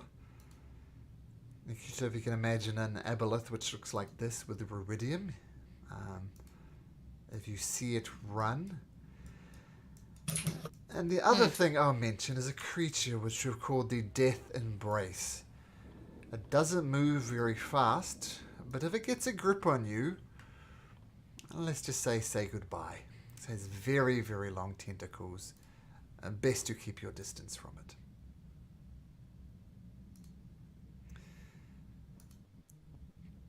Well, Looks that all like a sounds jellyfish. horrifying. Looks like a really creepy jellyfish. Really creepy big jellyfish. It is quite a large creature. Oh, wow. And the DM is very So excited they're, to play around with these exciting new creatures. So these things, they sound aquatic. Should we stay out of the water? Well, put it this way. Eventually, we haven't managed to extend these magical wards. They're quite expensive to do. At some point, you're going to have to pass through a doorway and head out into the water. I suggest you bring some potions of water breathing. And of course, being a good swimmer will definitely help. Oh boy, water. Yeah, we're good swimmers all. Yeah, no problem. It's gonna be fine. No worries. Well, good luck to you. Oh, thank you. Thank you. That was very helpful. We'll see about those tablets. Cool. Amber, Yes. do you want to talk about it, or is chat fine? Yeah, we're good. We're good. Okay.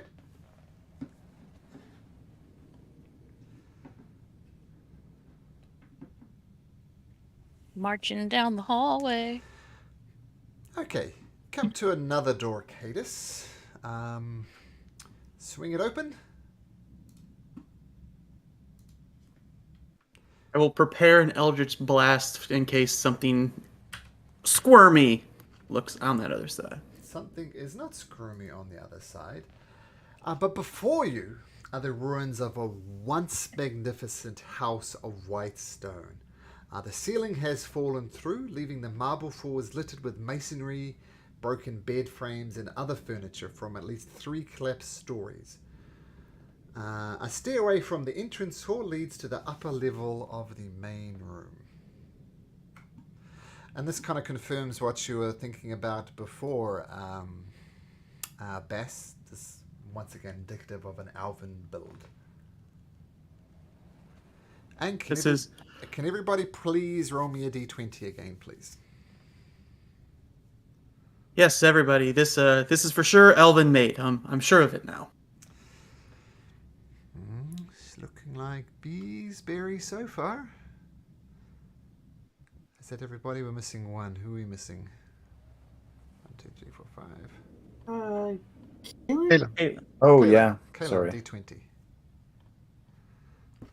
Beesberry, can you do 2 things for me, please? Can you roll me a D10 and make a wisdom saving throw? 4. Okay. Ooh, okay. If this is, I don't know if this is applicable here. If this is a situation where this is a failed save, I have an ability I'd like to use with my reaction, called Arcane Deflection, to add 4 to it. If not, that's cool. I get it. But if I can add that, I will. Probably won't help, but I just want to use it. Let's have a look. So you have a bit to wisdom to fortify. When you are hit by an attack or fail a saving throw, you did fail a saving throw, you can use your reaction to get plus and a +4 bonus to the saving throw. Okay, so the good news is that turns it into a pass. The DC was 10, so that makes it an 11.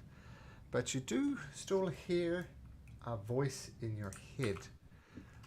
I'm just going to whisper to you what you hear.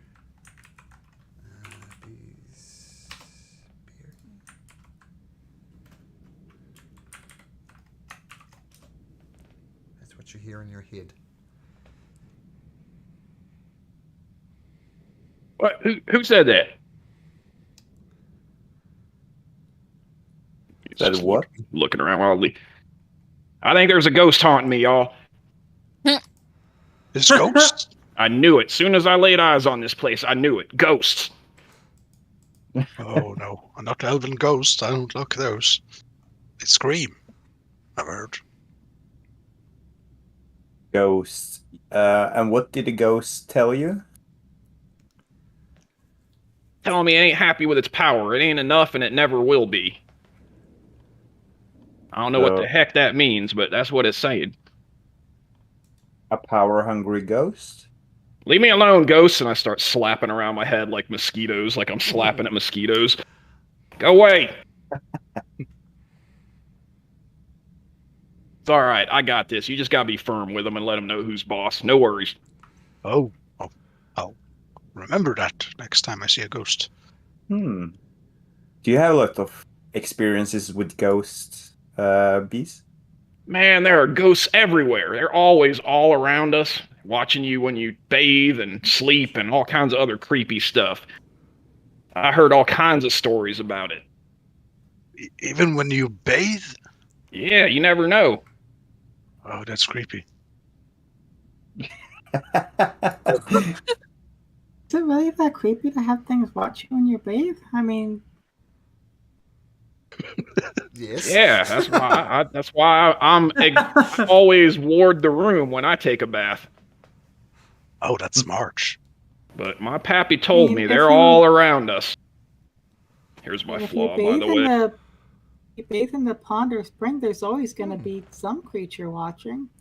Frog ghosts. Yeah, I guess that's true. I guess we should just give them a show then, huh? Most animals little really man. don't care. He does like the Elvis, like wiggle the hips. Yeah, I'll give him that. What do you think about that, Ghost? Most animals really don't care, though. Yes, it is true. You don't see animal wearing pants, huh? I don't know. He ain't saying nothing now. I guess I scared him off. That's right. You better run.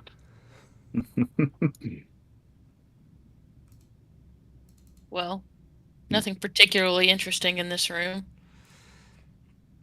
It's all interesting. This is history. So, this area that you're in now, Kate, it looks like a parlor. It looks as if the archaeologists have maybe gone through here before, but still lots of rubble here. And over where you're looking, Amber, over here appears to be some type of private study. Once again, it's ruined and filled with enormous chunks of fallen masonry. Is there anything left in this study room? Anybody who would like to make an investigation check to see if you can find something in here can do so now. It'll take about 10 minutes. But yeah, anybody who wishes to search can make an investigation check. I think we should do that. Cadis, find Yeah, nothing. just Base, rubble. Find nothing. Beesbury, you find nothing. Caelan, you do find something. You find a spell scroll. And I'll just give this one to you. It's a spell scroll of teleport. Amber finds nothing. Teleport. Mm-hmm. Does it have like Caelan don't know the spell before, but does like the spell scroll tell you about the details of the spell? Oh, so you might need some help from other party members. But it's as per the teleport thing. It's a very long description I just posted. But it is a 7th level spell, which is, a remarkably powerful spell. But That's interesting, guys. The rest of you pick through the area, and that's all you find. Just the spell scroll. It seems something the Allegiance might have missed. See, Hatu, this is my point. They're missing stuff down here. This whole thing is in shambles. They need my guidance. It's not their fault. I'm just naturally gifted when it comes to stuff like this. Well, at least we can use it in the need that we need to get out. Do you guys mind if I keep a hold on it for now? I just want to study it a little bit further. You know, Of I'm course. interested in magic, right? So, and this seems particularly powerful. So, Just be careful. Don't put your eye out with it. I'll try. I'll try. I'm not gonna make any promises. Opening the door, Cadus. Absolutely. Eldritch Blast prepared? Okay. Eldritch Blast is not necessary. So this is another one of those tunnels. What immediately strikes you is a little bit off is water is leaking through the top of this tunnel. It's just drip, drip, drip. And we'll say Hatum with your passive perception of 17. On this doorway here, Hatum, there is one of these flickering, one of these crystals that you're warned not to touch. It's kind of sparking a little bit. It's looks as if it's not in the other ones were just a steady glow. This one's flickering on and off. And outside of this watered corridor, you see a shark. It's just kind of lazily moving around. And it looks like this. Rather terrifying. Oh, gross. Can I blast it now? No, absolutely not. I will end your life. Well, there is a solid. That's terrifying. It is, isn't it? It's great art. There's a solid barrier between you and it, Bass. I mean, you're going through this blue lit weird corridor, and it's just circling around. Don't touch the crystal. I say directly to Bass. It goes over top of you, not penetrating the barrier, but it is around. It's around, but it can't get in here if you just leave the crystal alone, so leave it alone. Oh, yeah. Definitely not touching that crystal, yeah. And this bit here appears to be like a guard tower at some point, Cadus. It's crumbled like the rest of this area, but it's, yeah. Crumbled guard tower.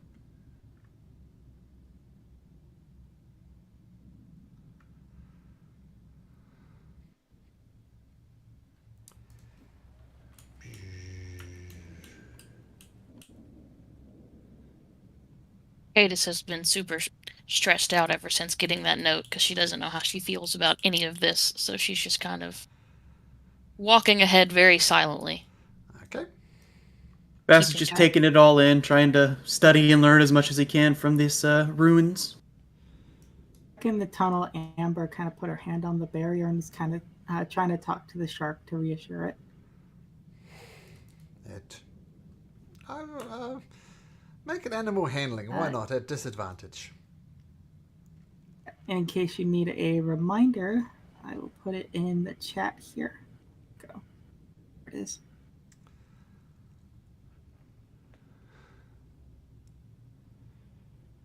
Beasts can understand. Oh, disadvantage, you said? Yeah. Roll one more. An 11. Okay, it seems to practically ignore you and just keeps on circling around this area. Hard to tell if it's interested in you or not.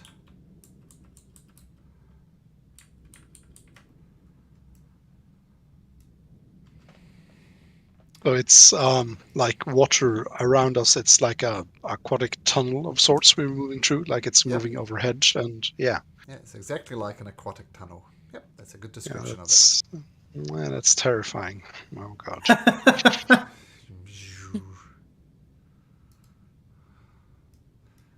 Yeah, guys, I really do not like that shark. Oh. It's okay. Sharks are very misunderstood. That Amber, look at it. That's not a normal shark. Is it even natural at this point? There's something wrong with it. Does it look like it's sick or in pain? It has the Ridium flowing through its body, and look what happened with Cadence when she touched it. It doesn't look like Or it's in Aloysian pain. when we found him. Here's another picture of it because I like that art so much. It doesn't appear to be in pain. Like is it those ways that lazy sharks can be sometimes? They're just wandering around in and around the tunnel. I'm gonna ignore him, so hopefully he'll ignore me. Maybe I there's a don't way we think can help it later. maybe because I don't think this was the next step in the evolution of the sharks. It seems like a downgrade, so to say. You city folk are really mean towards sharks a lot. Oh, I can like sharks. I'm not sure if I would define that as a shark anymore. Yeah, Amber, it has nothing to do with that. The shark is corrupted by Ridium. Like, it's not a normal shark anymore. First, it was those sharks in Chico that they were overfishing and caused them to starve. Now there's this shark that's all corrupted and hurting from this ruidium. Yeah, you got a point with Jigao, but this thing, oh boy. I'd put it out of its misery, honestly, but I don't want to attract its attention. But I do agree with you, Amber. We probably should find a way to try to help these sharks. But at the moment, we have more pressing matters. Like, it might be connected to what we're doing as well, but maybe Bigger after... fish to fry, as it were. Yeah, so to say. But we should probably try to help these sharks after we have more time on our hands. After we find a cure for this ruidium, right? Yeah, then we can cure the sharks as well. And I'm gonna stop and turn around. Look, we have much bigger issues than ruidium infected sharks, and we have bigger issues than just finding a cure for this. And show my hand. I don't care. We don't know what Elixion is anymore, but we came all this way and thinking we were helping a guy, and now we might not be helping a guy, but might be helping some big monster thing. So I'm not doing well. I'm not okay, and I don't care about a shark. Can we go? Oh, we should probably go. Yeah. Yeah, and Amber, well, remember, we gotta look for your parents, right? If they're down here, we gotta help them. They're supposed to be down here last anybody saw them. Well, let's all keep an eye out. Look for someone who resembles you. I'm mumbling. Please, great, now there's 3 doors. Everybody, please roll me a d20. Except for Bees and Amber. Except for Bees and Amber. Except for Bees and Amber. So this is Kaelin. Kaelin, roll me a d10. 1d10. Yep. Are you giving me flashbacks to Thursday with these D10s? Okay, and make a wisdom saving throw, please. Wisdom saving throw. I'm such a wise guy. Okay. Then what did you roll? A 6. 6, yeah. You hear a voice in your head, Kaelin.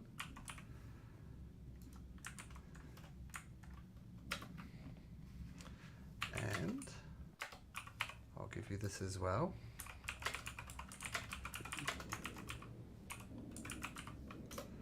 And I'm going to give you one other thing as well, thanks to your fantastic wisdom saving throw. This also happens to you. Okay, yeah.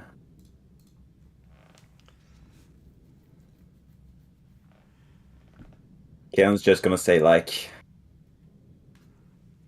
the gods forsaken everyone they deem not worthy, so I don't know what you're talking about. Sorry? Excuse me? Didn't you guys hear? No. Oh. Maybe it's the ghost? Ah, you're haunted. I felt like it was a familiar voice I heard before. Bees, can you do an exorcism? I know these things.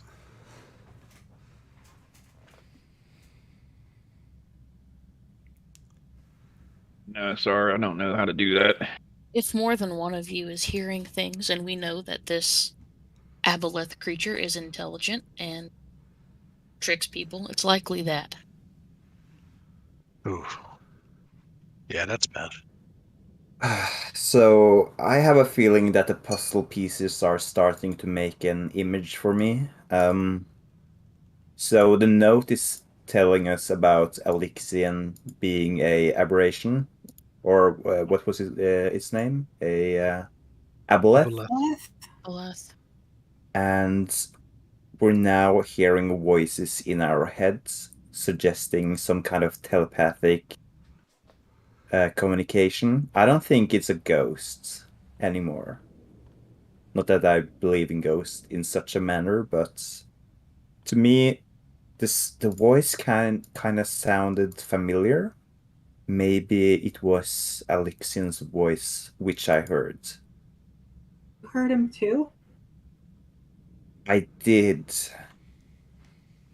I heard him before when we first came down here, and he sounded like he was in trouble and in pain. Yeah, he didn't really sound that happy with what I heard either. What about you, Beesbury? Oh, yeah, he was whining and complaining. Yeah. And I believe you all It heard rather, sorry. it. Yeah, I guess that's a fine description. Yeah. I don't like this anymore, but I'm really curious to find out what's in the end of the road. Really makes me want to find my parents even more, because they're down here with that aboleth thing. They could be even more in danger. Especially when aboleth, if or Alexian or whoever it is talking to us, wants to burn things and causing all this trouble for us. It might mean bigger problems later. Just wondering, are we doing something wrong when we're bringing the necklace down here to the aboleth? If Well, the I'm certainly aboleth not is, leaving it anywhere.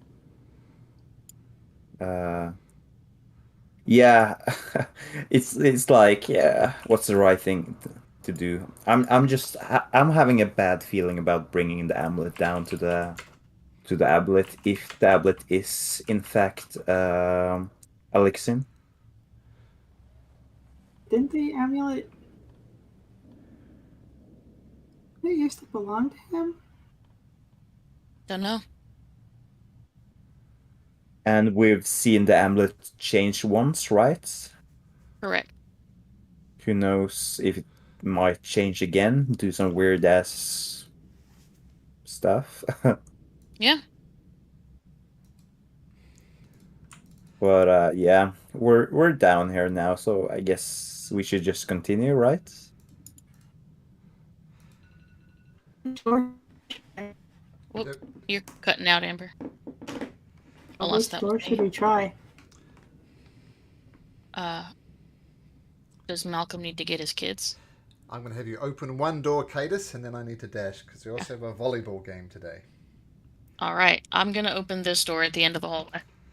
Nice. As you open the door, you hear the sounds of kids. So, what you see behind this door, there's a shimmering blue barrier there. And you kind of poke your finger into a little bit, Cadus, and it allows you to pass through. And you guys have just now are swimming. You're out of it. You've passed through an invisible barrier. You feel slightly tingly as you go through this doorway, and you've entered the underwater part of it, as you've ventured far beyond there. But yes, I do need to take my kids to go take one of them to volleyball, so I need to dash.